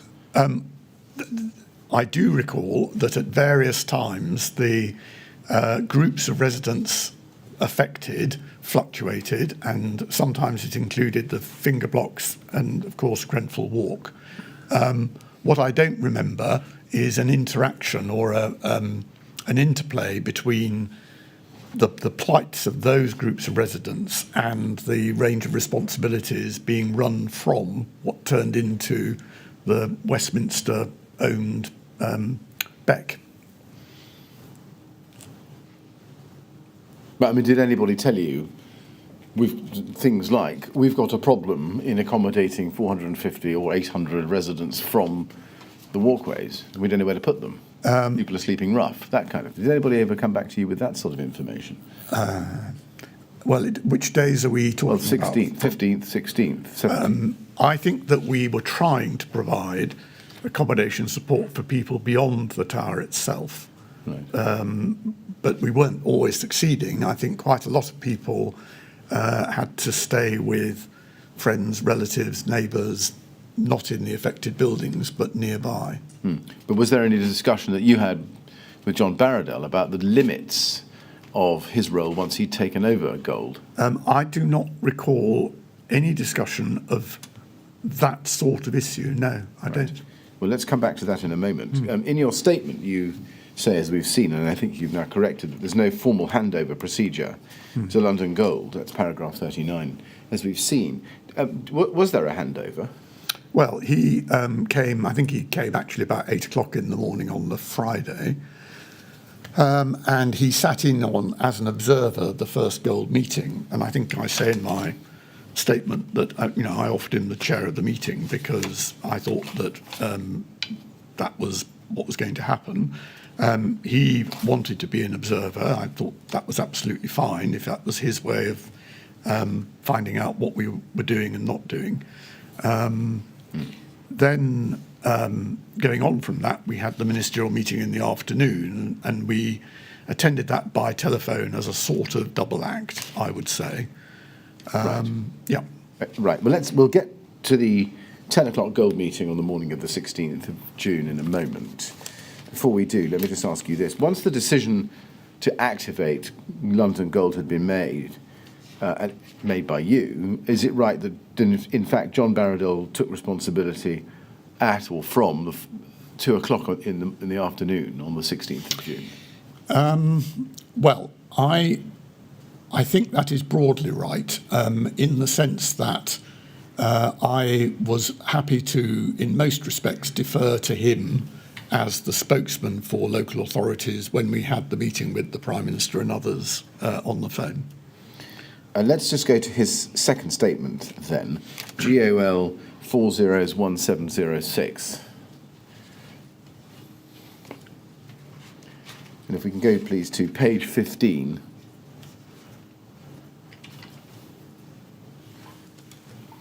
You can see there, paragraph 82. He says, "It was agreed by Nicholas that we would activate the London Local Authority gold arrangements that afternoon," it's the 16th, "and my records are that I took on that responsibility at 1400. I am aware that an email was circulated by London Resilience at 1327, that's GOL 50157. The request was made by Nicholas at between 1300 to 1330 on the 16th of June, and we dialed into the ministerial Cobra meeting at 1400, where we informed the group of the activation." Do you agree with what he says there? Well, we may well have had a conversation where he said, I'm taking over now, and that is how I would interpret the 1 to 1:30 thing, but I would describe it slightly differently. I think that it was his to assume when he chose to do so from any time from the Thursday evening phone call onwards. And my interpretation of the delay from what I saw as a delay from Thursday evening to Friday lunchtime is that he thought he would do a better job as London Gold via a period of observation first, then in a sense, leaping in and having to cover both operational short-term decisions while at the same time as doing what he had done by the Saturday morning, which is design a very significant management structure for running the Grenfell Fire Recovery Task Force, or whatever it was called. So was it his decision, the decision having been made at 5 p.m. or so on the 15th, to delay practical takeover of gold until 2 o'clock the next day? That would be my interpretation, yes. As I say, in practice, I think there is less of a difference there than, might appear to be so. I think he was on the case. I mean, he was on the case anyway, because he'd been part of the phone calls on the Wednesday and Thursday evenings. He was present in the town hall from reasonably early on the Friday morning. So to me, he was assuming responsibilities. And, if he had seen something he didn't approve of, and indeed there was something he disapproved of, in the morning of that Friday, he made his views known to me. So, I was in the most constructive way possible, being man-marked, if you like, but he was assuming understanding of and then control of the recovery process. Right. So who was gold? Who was occupying the gold role between 5 p.m. on the 15th and 2 p.m. on the 16th? Well, I think by default it was still me. It was still you, but there was, I think, is this right, essentially a parallel support track offered by John Barrowell from LLEG Gold during that overlap period? Well, my interpretation of his role on the Friday morning was as observer and, when he wanted to comment or contribute in the course of that morning. And that was a role that I think he wanted to take in order that he could think about the future while not being overly assailed by the present. That's my interpretation.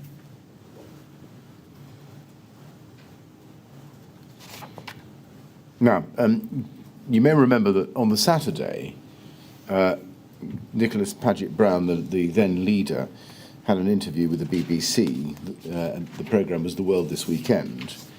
And he is recorded as, let's look at it. It's RBK30 is 35001.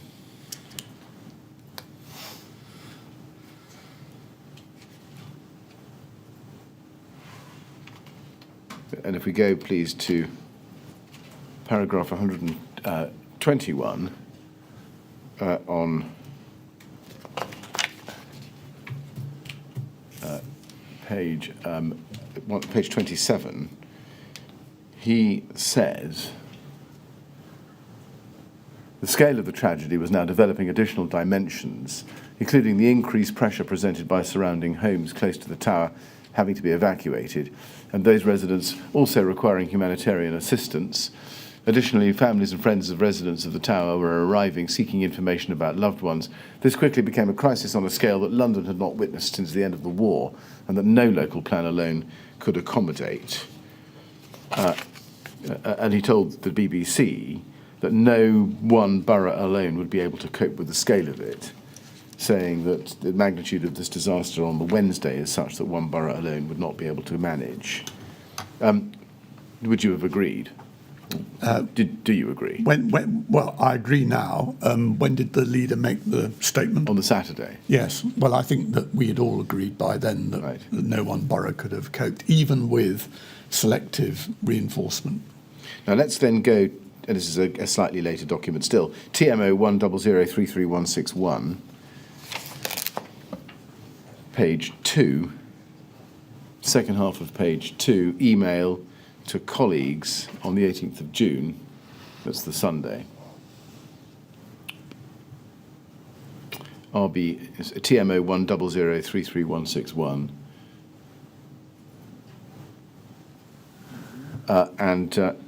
This, if you look at the email at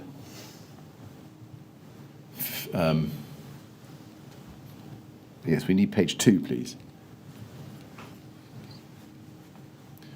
Email halfway down, 1521 from you to Kevin Bartle and Tony Redpath and a number of others, including Councillor Paget Brown. Colleagues, it says, as Tony Redpath emailed today, the response to the tragedy has moved into a new phase under London Local Authority Gold. The Council has recognised that the scale, the possible duration and the range of implications are such that a significantly larger and more complex response is required, drawing on officers from across London boroughs to be sustainable. There is also a growing contribution from central government, which is also welcome, even if coordination is therefore at an even greater premium. And then it goes on in the third paragraph that Royal Borough is a proud council with a reputation for delivering outstanding services. It is understandable that some members of staff will feel that the new arrangements are a sign that we have failed and that others are now coming in to take over. Neither is the case. On the contrary, by calling in support, we have demonstrated our ability to make the right call at the right time. Our duty now is to use our best endeavours to make the new arrangements succeed. Now, when you say there that RBKC had demonstrated its ability to make the right call at the right time, looking back on the material we've covered, that was not correct, was it? No, it was the right call at the wrong time. You're quite right. I think that was, I think it was trying to cheer people up, basically. Yeah. So it was what other witnesses in this inquiry might have called puff. Puff, I think, is a very fair and generous assessment. Yeah. Let's then go to the Gold meeting on the 16th. Come back to it. That's the first council Gold meeting on that day. John Barradell was present, you say, as an observer. Did you have any conversations with John Barradell outside that meeting about the status of the response that morning and what the immediate requirements were? I'm sure we did talk because he came. I think he came about 2 hours earlier. So I think I'm sure we did, but I don't remember details of the specific conversation. Now, following that meeting, I think you say that nothing changed very quickly. Yes? Yes. Yes. And if we go to MOL 6036, this was an SCG meeting at 11 o'clock that morning. So Strategic Command, so Strategic Coordination Group minutes, 11 o'clock, 16th of June, teleconference, you see that? Yep. And if you go, please, to page 6, you'll see there the list of attendees. You see that there, page, well, it starts on page 5, in fact, but if you go there, you can see from London Resilience Group, we have John Hetherington and others, and we can see that from local authorities, you and John Barradell. Yep. Yes? Yes. Now, if you go, please, to any urgent business, which you'll find on page 2. Sorry, page 1, first item, page 1. It says, the chair discussed what does recovery look like, and the transition to this should be starting to be considered. John Barradell confirmed that this is the case. The ongoing community tensions are the reason for this changeover not taking place as yet. Is that right? I'm not sure what that means. No. And do you accept that the reason the response hadn't transferred to recovery, and as such to be led by the local authority, was because RBKC was not ready rather than due to community tensions?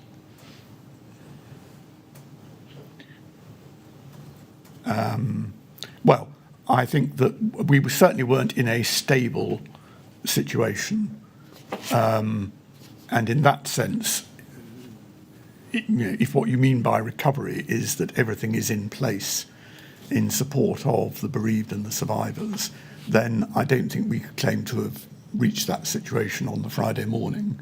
But community tensions are a reason why we escalated. Not a huge reason, but one reason amongst several. And if you go to page 2, under the heading Local Authority, the first bullet point says, general community feeling is of hurt and anger. This is being stoked by a small number of known local instigators who continue to fabricate stories in order to further their aims. What was that about? I think it was a suspicion that in amongst a great deal of completely genuine and justified criticism, it was within the scope of a handful of people who were all the time, well before the fire, extremely antagonistic to the council to make matters even worse. I think we thought something of that was going on, but we did not know, and there was nothing that we could sensibly do about it, even if it were true.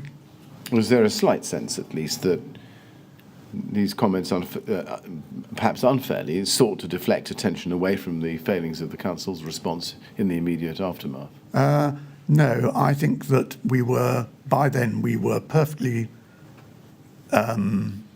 all too well aware that we were not doing anything like the quality of job that we thought we should be, and that I thought was feasible on the Wednesday. Now, can I ask you one or two questions about the TMO at this point? Can we go to RBK 30100176? This is an email thread on the 16th of June, earlier on in the day. It contains an email from Barbara Brownlee in the second half of your screen there on page 1. And she's from Westminster City Council, and it's forwarded through the Beck at RBKC to Laura Johnson and Stuart Priestley, as you can see from the top email on the screen.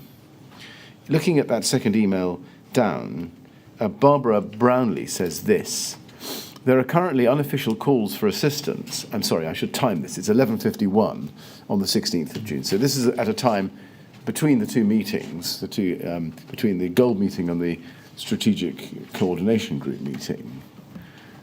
And it says there are currently unofficial calls for assistance coming from the KNC's TMO for help. They've used WhatsApp to send out a message to some London councils saying that their staff are exhausted and they need resources on for the weekend. I also now have emails from housing consultancies saying the same thing.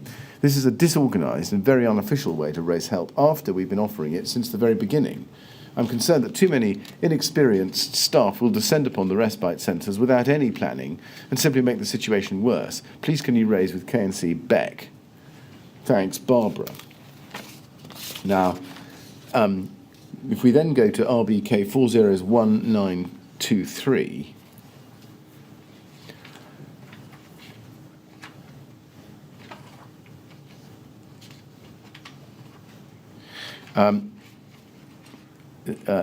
Amanda Johnson, you can see, responds to Barbara Brownlee on the 20th of June 2017 at 12:58, copying you in. And I say copying you in, she forwards it to you. Mm-hmm. And she says, Barbara, at this morning's meeting, you explained that resources would not be made available to support the TMO in terms of housing management staff. The TMO is now struggling to mobilise staff to support people back into their homes. I'm clarifying the number of staff that had not attended work today. Staff are extremely frightened, and the lack of staff will significantly undermine our ability to get people back into their homes, accelerating already heightened tensions. The London-wide response has been extremely helpful in supporting RBKC, and I'm struggling to see why this cannot be extended to the TMO, as there is a direct impact on our tenants and staff safety. Please can you raise this with Gold? And then at the top of the page, as you can see, Amanda Johnson sends this to Laura Johnson and you the same date. This is the 20th now, so we're now at the Tuesday. I'm really quite concerned about Gold's response. Please see below. Now, as I say, this is some days after the 16th. But when did you first learn of this problem? This problem about the TMO struggling to mobilise staff to assist evacuated residents from the walkways? I'm sorry, I just don't remember when that would have, when I would have learnt of that. Plainly, I would have learnt of it through this email. Yes. But I wouldn't have, I don't remember knowing of it before this email. Who would you have expected to brief you if there had been a problem with the London Gold resources not extending far enough so as to be able to assist the TMO in their role? Well, I think that London Gold was in charge of a lot of RBKC staff by, at the very latest, the Saturday morning, and any of them could have noticed. I mean, I suppose it's more obviously going to be housing staff than others, but any of them could have said, there is a mismatch here, isn't this going to be a big problem? Do you know why this was a problem? Why the failure of TMO staff to turn up and so on? Well, why resources weren't being made available from London Gold to assist TMO? Well, it looks as though this is a further example of the issue that London Gold interpreted their role as being just that of the tower as opposed to associated problems on the wider estate. Well, did you learn that, or did you have that perception during the first 7 days after the event? No. You didn't? No. Can I then turn to the ministerial visit to the Westway? Do you remember that on the morning of the 16th of June, the Friday, there was a visit at 9 a.m. at the Westway from the Secretary of State at the DCLG, who was by then Sajid Javid. Do you remember that? I think I knew that he did visit that day, yes. You weren't in attendance, I think. No. Why did he visit? Or rather, why were you not there? It may just be that I wasn't invited. I think the leader of the council was there. Or if you would, I'd be quite surprised if either the leader or deputy leader of the council weren't there. And if they weren't there, it might have been almost a deliberate act on the part of the Secretary of State. But I would have thought either the leader or deputy leader would have been there. Right. I mean, my question was, did you decide not to go, or did you not learn that there was to be a visit? I think I knew of the visit, but I think my higher priority that morning was to help John. Right. I mean, did somebody decide you shouldn't be there, or did you decide not to go? I don't remember deciding not to be there. I think I had a prior engagement, in effect. Now, those from the department who attended the meeting at the Westway included Jo Farrer, and she was critical, among other things, the absence of senior RBKC officers at the rest centre. That's how she observed it. Do you have anything to say about that? Well, I accept her criticism. I think she's probably right, and I think it was an issue for much of this period that we under-resourced the coverage of the Westway as the management of a centre. Should you have attended and given assurances or to central government, or perhaps asked central government for further assistance? I think that is something that they could have done. They could have rounded up some civil servants and said, please make sense of or support the council's services in these respects at this location. Yeah, I think that would have been feasible. Do you remember having a meeting with Jo Farrer a little bit later that morning at about noon at the town hall? I don't remember that. You don't? Let's go to CLG 3030414. What I'm showing you is Dr. Jo Farah's statement. And if we go to page 16 in it, please, paragraph 78, she says at the foot of the page, I went to see Nicholas Holgate as planned and was surprised that he was not available to see me. I had to wait for some time. When I was shown to his office, John Barradell was present and in discussion with Nicholas Holgate. Just pausing there, does that accord with your recollection? I don't remember this meeting, but of course, if she says it occurred, it occurred. Right. Yeah. Then she goes on, my recollection is John stated he was there to support Nicholas Holgate and that there would be a chief executive rota as part of the London resilience arrangements. Do you remember John Barradell telling Jo Farah that? No. Then she says, I did not think this sounded sensible and we felt we needed an experienced person to be in the lead rather than in support. Do you remember any discussion around that? No, or about that? But it does make sense given the ministry's opening statement that they were very pleased that he had agreed to become the London Gold. And was the original position, in fact, that John Barradell was going to support you rather than to lead the response, albeit in a limited way? I think there are two different things. There's an invocation of London Gold, and then there is who that London Gold might be and how quickly someone would be in place. And I had made the assumption, given his appearance, that it was him. Did the position change in any way? Did the intended position change in any way after this meeting with Jo Farah? According to John's own account, he took up the role at 2:00. Yes, but did he only take the role up at 2:00 as a result of Jo Farah's intervention? That is a possible interpretation. I accept that it could be such, right. But I was expecting him to have done that. Can you just help me with this? I get the impression from a number of answers you've given that you were under the impression, rightly or wrongly, I don't actually know, that whoever was London Gold as a result of the invocation of the arrangements had some right to come in and take over from you. Yes. And that was your understanding of the arrangement? Absolutely, Mr. Chairman. Yep. Yes. All right. Thank you very much. Let's go to RBK 3028809. This is an email from John Hetherington, Deputy Head of London Resilience at the time, at 1327, to all local authority chief executives.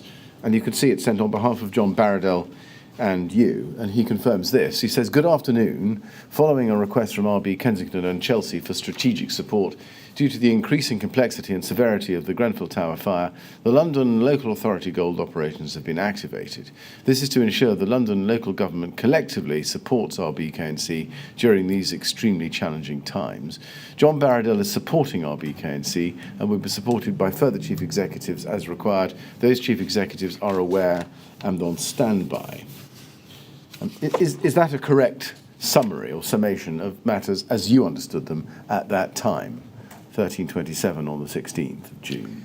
Well, I think it is phrased sort of delicately or circumspectly.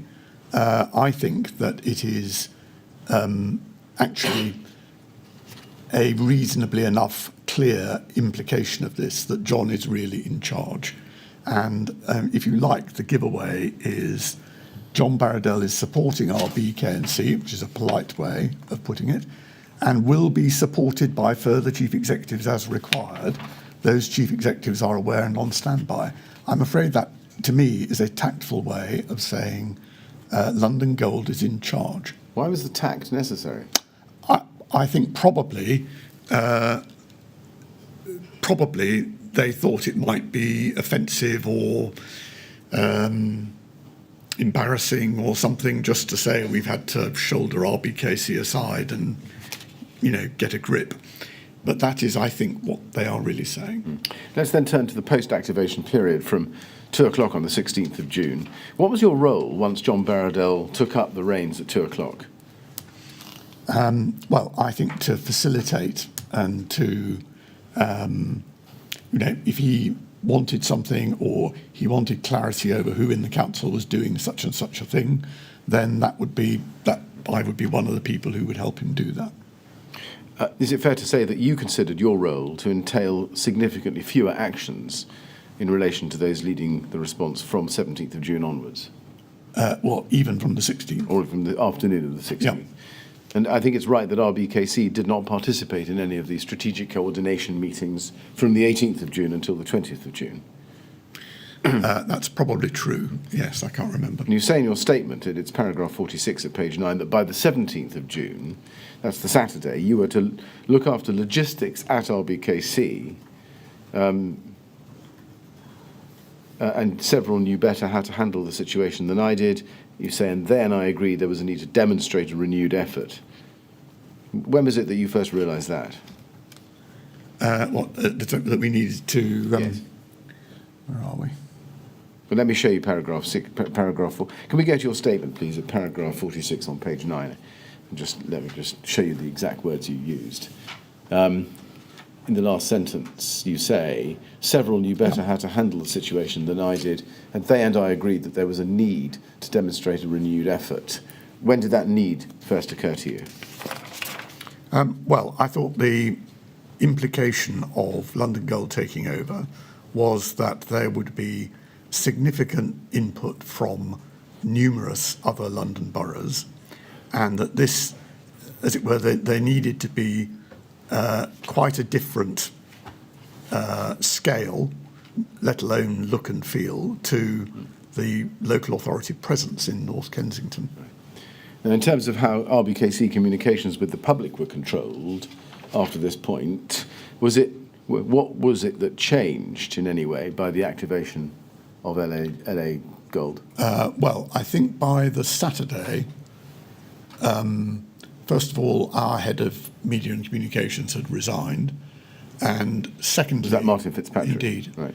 And secondly, I think that John had looked to Julia Corky, who was the head of communications at Westminster, to be on point for how the Grenfell Recovery Task Force would communicate with any audience, notably residents of North Kensington. Right.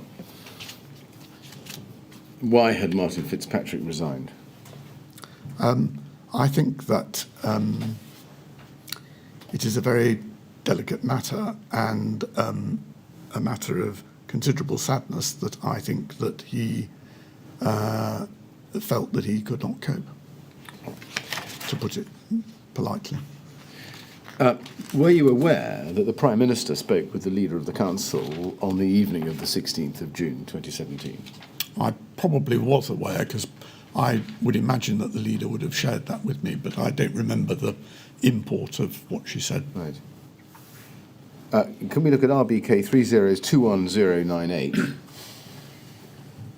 This is an email from Lorna Grattan, second email down, to Sue Redmond on Saturday, June the 17th at 6:03 p.m.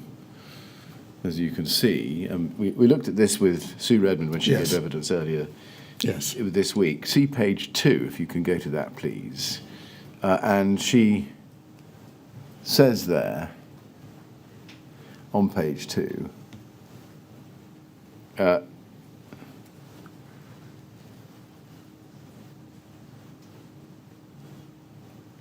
it's under specific requests from residents, and it says, Council should proactively contact Clement James Centre representatives. To note, PM requested the council leader to make contact with all mosques, churches and temples by the end of day Friday when she spoke to him on Friday evening. This doesn't appear to have been done. Were you aware of that? Were you aware of the Prime Minister's command? I don't think I was. Right. Were you aware of whether any proactive contact was made with the Clement James Centre and the other faith centres listed here? I think it's quite likely that the councillors will have been doing that, not necessarily in response to the Prime Minister, but I'm sure they will have been all the keener to do so, given her instruction.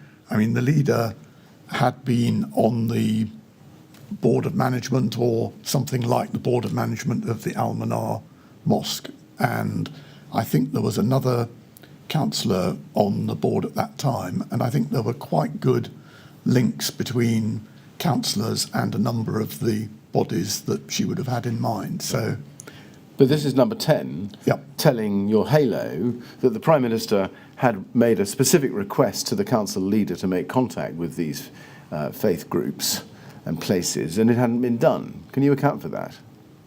no.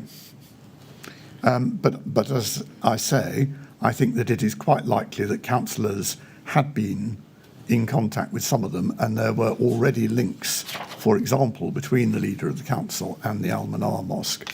So it may well be that they thought they were in compliance with this, even if they weren't quoting her instruction to do so. Right. Now, can we go to CAB 406343, where I think we see an email about the call that the leader had had with the Prime Minister on the Friday evening, the 16th of June. This is from Alistair Whitehead to a number of others, including Lorna Grattan and Gavin Barwell, as you can see, CCPM Private Office Support Team. Read out is the subject. Prime Minister call with leader of Kensington and Chelsea Council. Or the Prime Minister called the leader of Kensington and Chelsea Council this evening, here with a readout. And then the first bullet, the PM reported that from her visit, the overwhelming message from those affected was that there had been no communication from the council, and people didn't feel that the council was coordinating things properly. Now, just pausing there, was that a fair observation? Well, I mean, I think communications had been poor, absolutely right. And I think that our coordination was poor. I think that is true. But I would say that I think that we were beginning to working out how to maintain regular contact with survivors of the fire. Working it out 2 days later? Well, if I recall correctly, there had been attempts to visit people for whom we had found accommodation on the Thursday, but quite often, for very understandable reasons, appointments had not been kept. And so, I mean, I think we were trying to do the right thing for those most severely affected, even as it's not early, but even as soon as the Thursday. And then the second bullet point, leader reported that there had been a big response from the voluntary sector and that council officers were engaged, but there had been some confusion and the council is not held in the highest regard. Was that something of an understatement? Well, I think it is true. I think it is true by the Friday evening that was so. Yes. Now, can we go please to RBK 3068075 finally? This is a report which was commissioned and created by the council after your departure. And it captured, or purported to capture at least, the learning from the Grenfell Tower fire. And members of staff from across the council were invited to respond. Mm-hmm. And if we go, please, to page 13 at Annex A, we can see some of the comments. And 2/3 of the way down the page, theme leadership. Do you see that? Yes. And it says the majority of comments focused on the lack of direction and visibility of senior management immediately after the fire. Some comments indicated that this may have hindered the ability to provide an efficient, coordinated response to residents. And then there are some quotations from what people have said. Quote, a sense of panic prevailed, needed some clear, positive and calm leadership. Senior leadership across the council seemed slow to coordinate action and make decisions. This meant that frontline staff were struggling to get answers to support questions or face different responses depending who they talked to. Then another. An immediate response on the ground. I felt it took too long to be deployed, by which time we had lost the trust of the residents and community, lack of leaders to send staff out in the first few hours. Now, is there anything you would say to those comments? Would you say they were fair, or would you say they were unjustified? Well, I'm sure there is justice in all of them.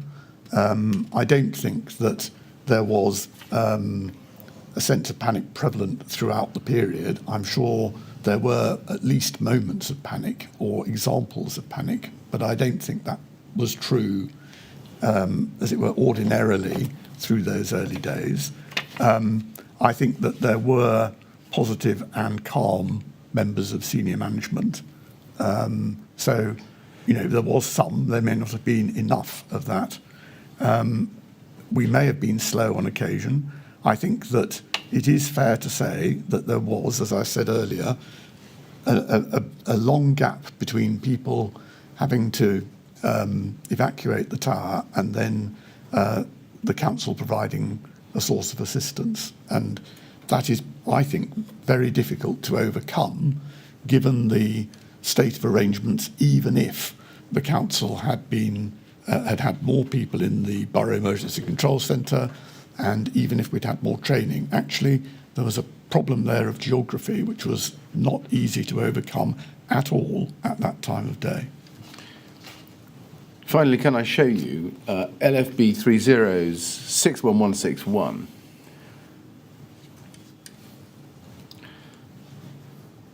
This is a Cabinet Office document entitled The Role of Local Resilience Forums, a reference document.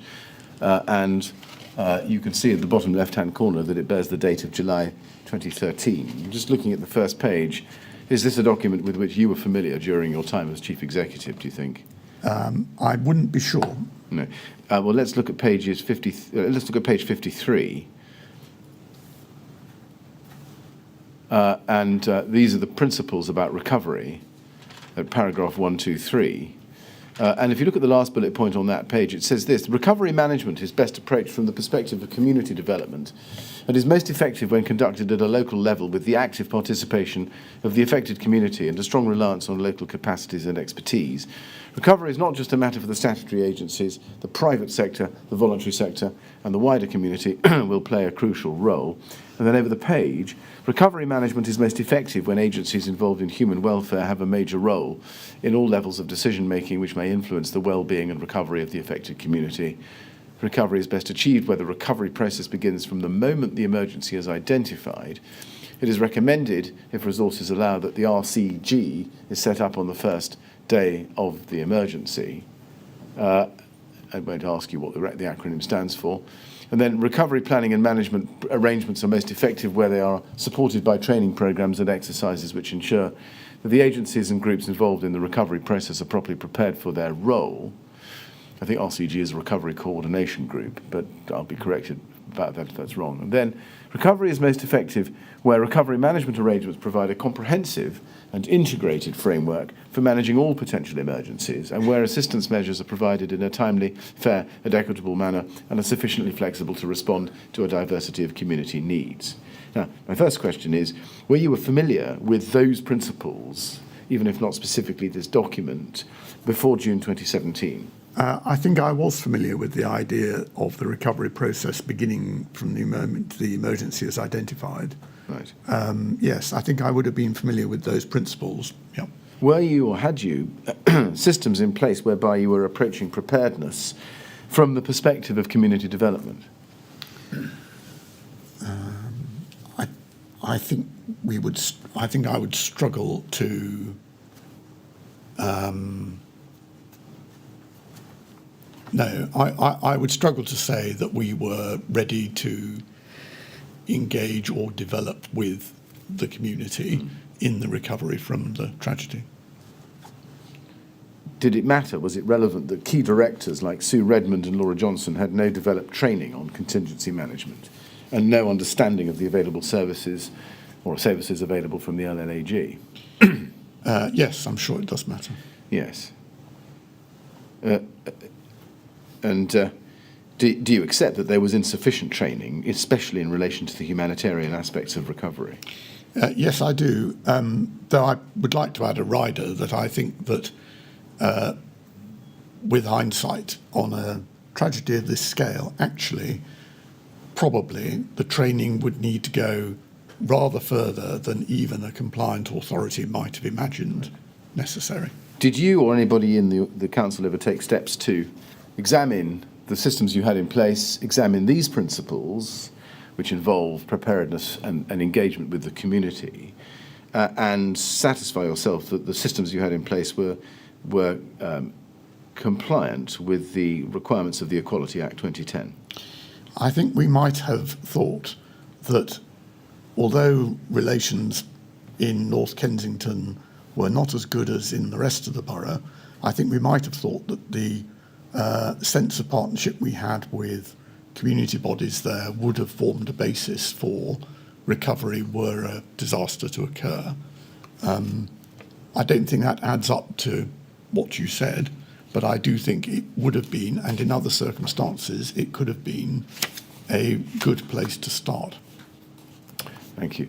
Mr. Chairman, those are all my prepared questions. I have got a clutch of other questions, which I think I will have to put to Mr. Holgate, perhaps after the break, because they may go with further questions which may come in. Yes. Well, Mr. Holgate, even though council's reached the end of what he thinks are his prepared questions, we have to have a break at this point to give him a chance to check that he's not left anything out. Certainly. And equally importantly, we have to give an opportunity for those who are following the proceedings from elsewhere to suggest questions which maybe we should put to you. So we'll stop now and have a 10-minute break. We'll come back at 20 to 5. And at that point, we'll see whether there are any more questions for you. Thank you. All right? And again, please don't talk to anyone about your evidence. Certainly. Thank you very much. Would you go to the usher, please?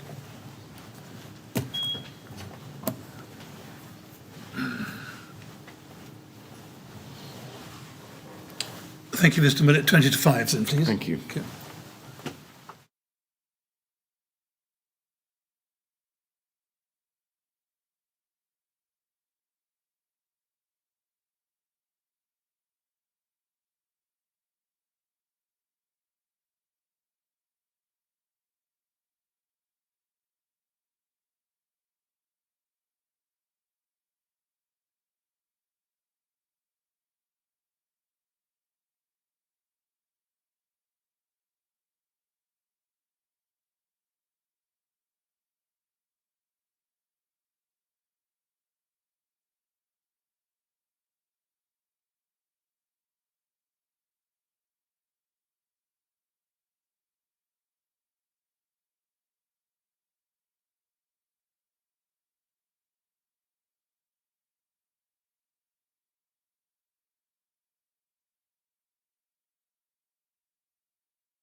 Will you ask Mr. Holgate to come back in, please? Thank you.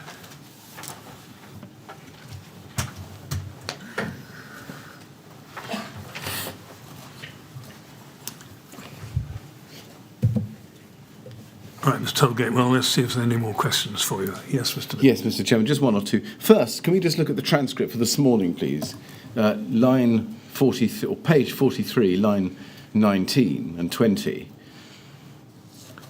And I was asking you,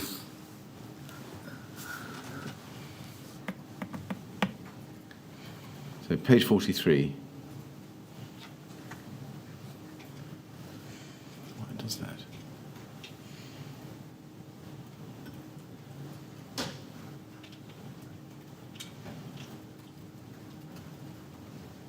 Yeah. And I asked you at line 19 why you remember it was 4:30 particularly, and you said that you was busy on email and phoned for a while. I'd retrieved the copy of the emergency plan in the flat, and then after a while my wife got up and we agreed it would be a very sensible thing to go and look at the circumstances around Grenfell Tower, so we probably set off around 4, something like that. Did you take your wife down there? Well, she took me down there because I don't drive. Right, I see. All right.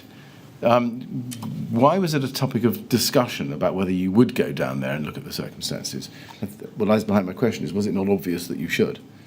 I think it was. It was more a case of when and how. Yeah. And what did you expect to learn by going to the scene?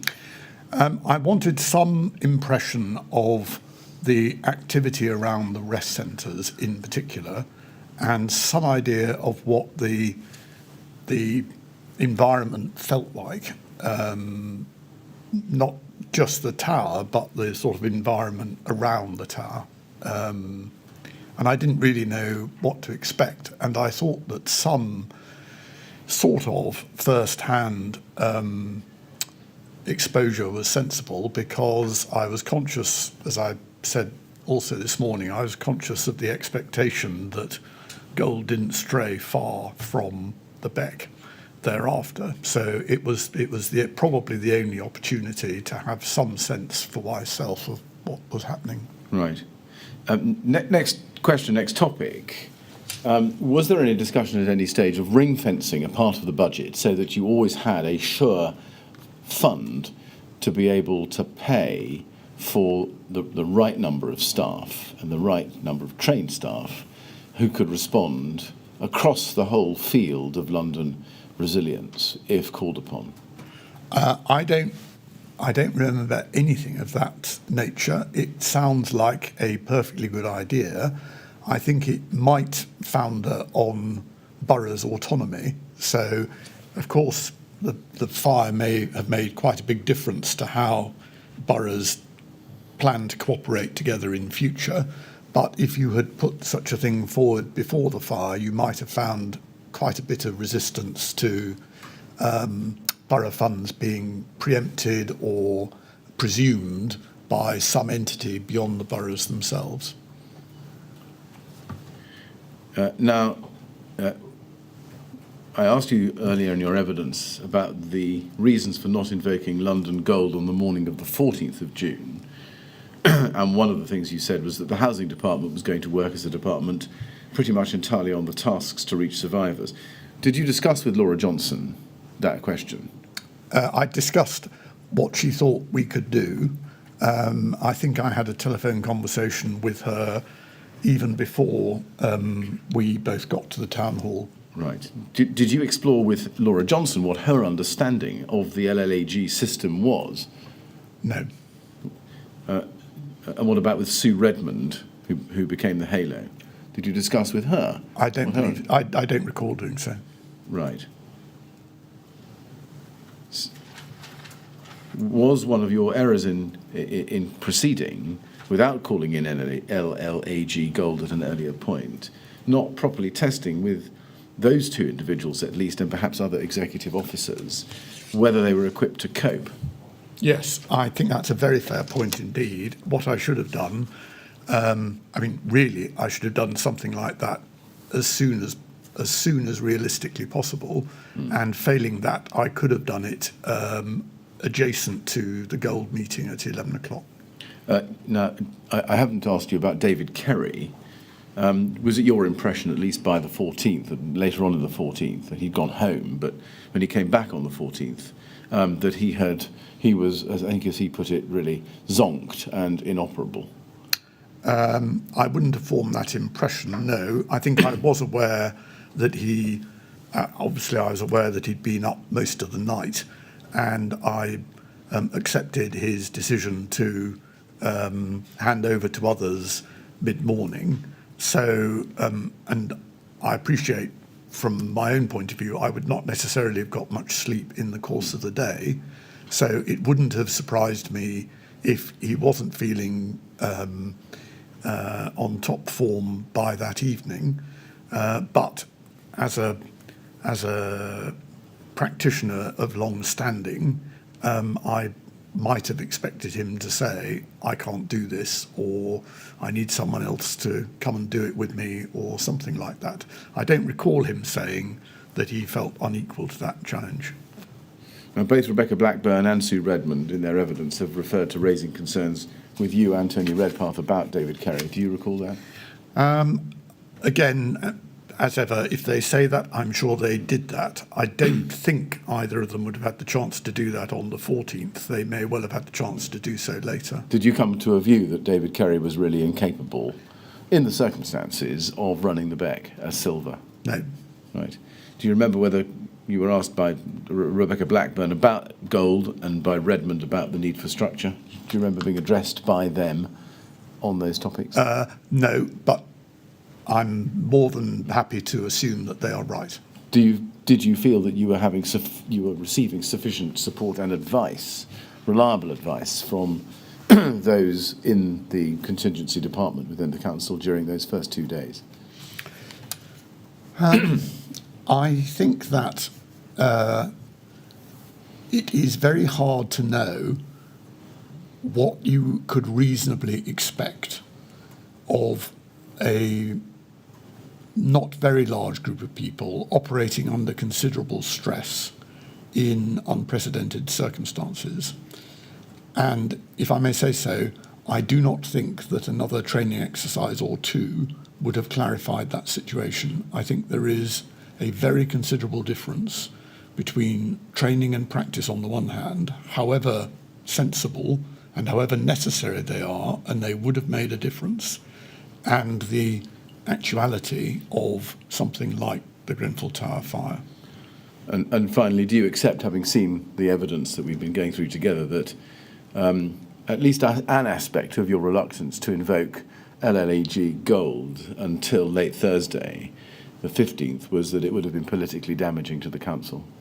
No, I don't accept that, actually. I don't think... again, it comes back to a hugely obvious and important distinction between substance and presentation.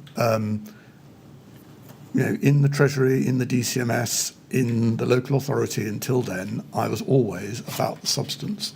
If I'd thought that RBKC could not cope, then it would have been madness to have carried on just because it was embarrassing to admit as much. It would, that is not part of my makeup.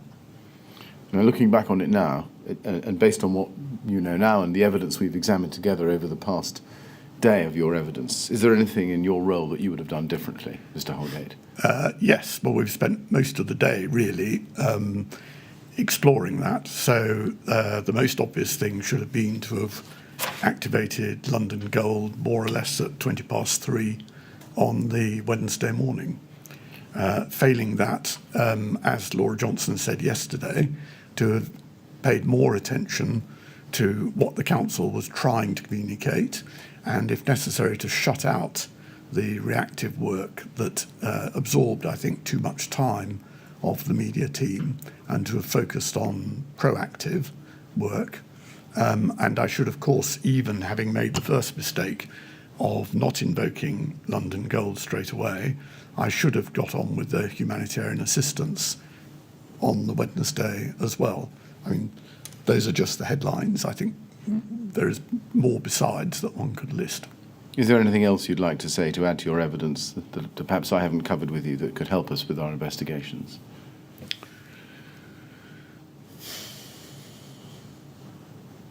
Well, again, with the benefit of hindsight, I think that, and if you'll forgive me, reverting to the sort of policy analyst in the civil service that I once was, I think that the ability to deal to the quality that we would all want, our ability to address the needs of the survivors, the bereaved and others after a tragedy of this scale would require an intensity and an extent of preparation which to me in all probability goes well beyond what was then expected even of a compliant authority. And I may be wrong about that because I've been wrong about quite a lot, but I think that is true. And to take just one example, so I'm very glad for the council's sake that they now have 2 tests a year instead of 1. But I wonder whether those tests are done without warning, for example. And running full-scale tests without warning is a major call and would obviously involve foregoing service to other customers of the council during the period over which you would run such a thing. But that is the kind of choice that I think authorities in the aftermath of Grenfell fire have to confront and have to be explicit about what they are aiming to achieve and the standards they expect to set themselves. And I don't think that was the case before the fire. Thank you. Well, Mr. Holgate, I've come to the end of all of my questions, and it only remains for me to thank you very much for coming to the inquiry and assisting us with our investigations. We're extremely grateful to you. So thank you. May I say how profoundly sorry I am to the survivors and the bereaved and other residents for the fire itself and for the failures of the council to cope in the aftermath in the way that it would have expected of itself under any other circumstance. I am profoundly sorry. Thank you. Well, thank you, Mr. Holgate. It's right that I should add the thanks of the panel to those expressed by Mr. Millett. It's been very helpful to us to hear what you have to tell us about how you tried to handle things in the days immediately following the fire. It's been not only interesting but very useful, and we are very grateful to you for coming to give us your evidence. So thank you. Thank you very much indeed. And now, of course, you're free to go. Thank you very much, Mr. Chairman.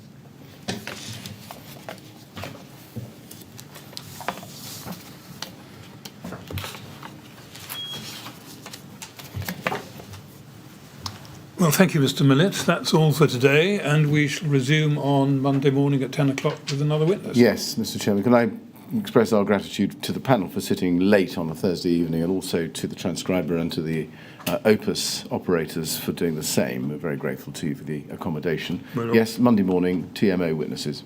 Thank you very much. You're quite right to thank them, because we can't operate without the support of all those who deal with the technical side of things. So I'm very glad we were able to finish Mr. Holgate's evidence today, and thank you all of you who were prepared to sit late to do that. Very good, thank you. 10 o'clock on Monday morning then, please.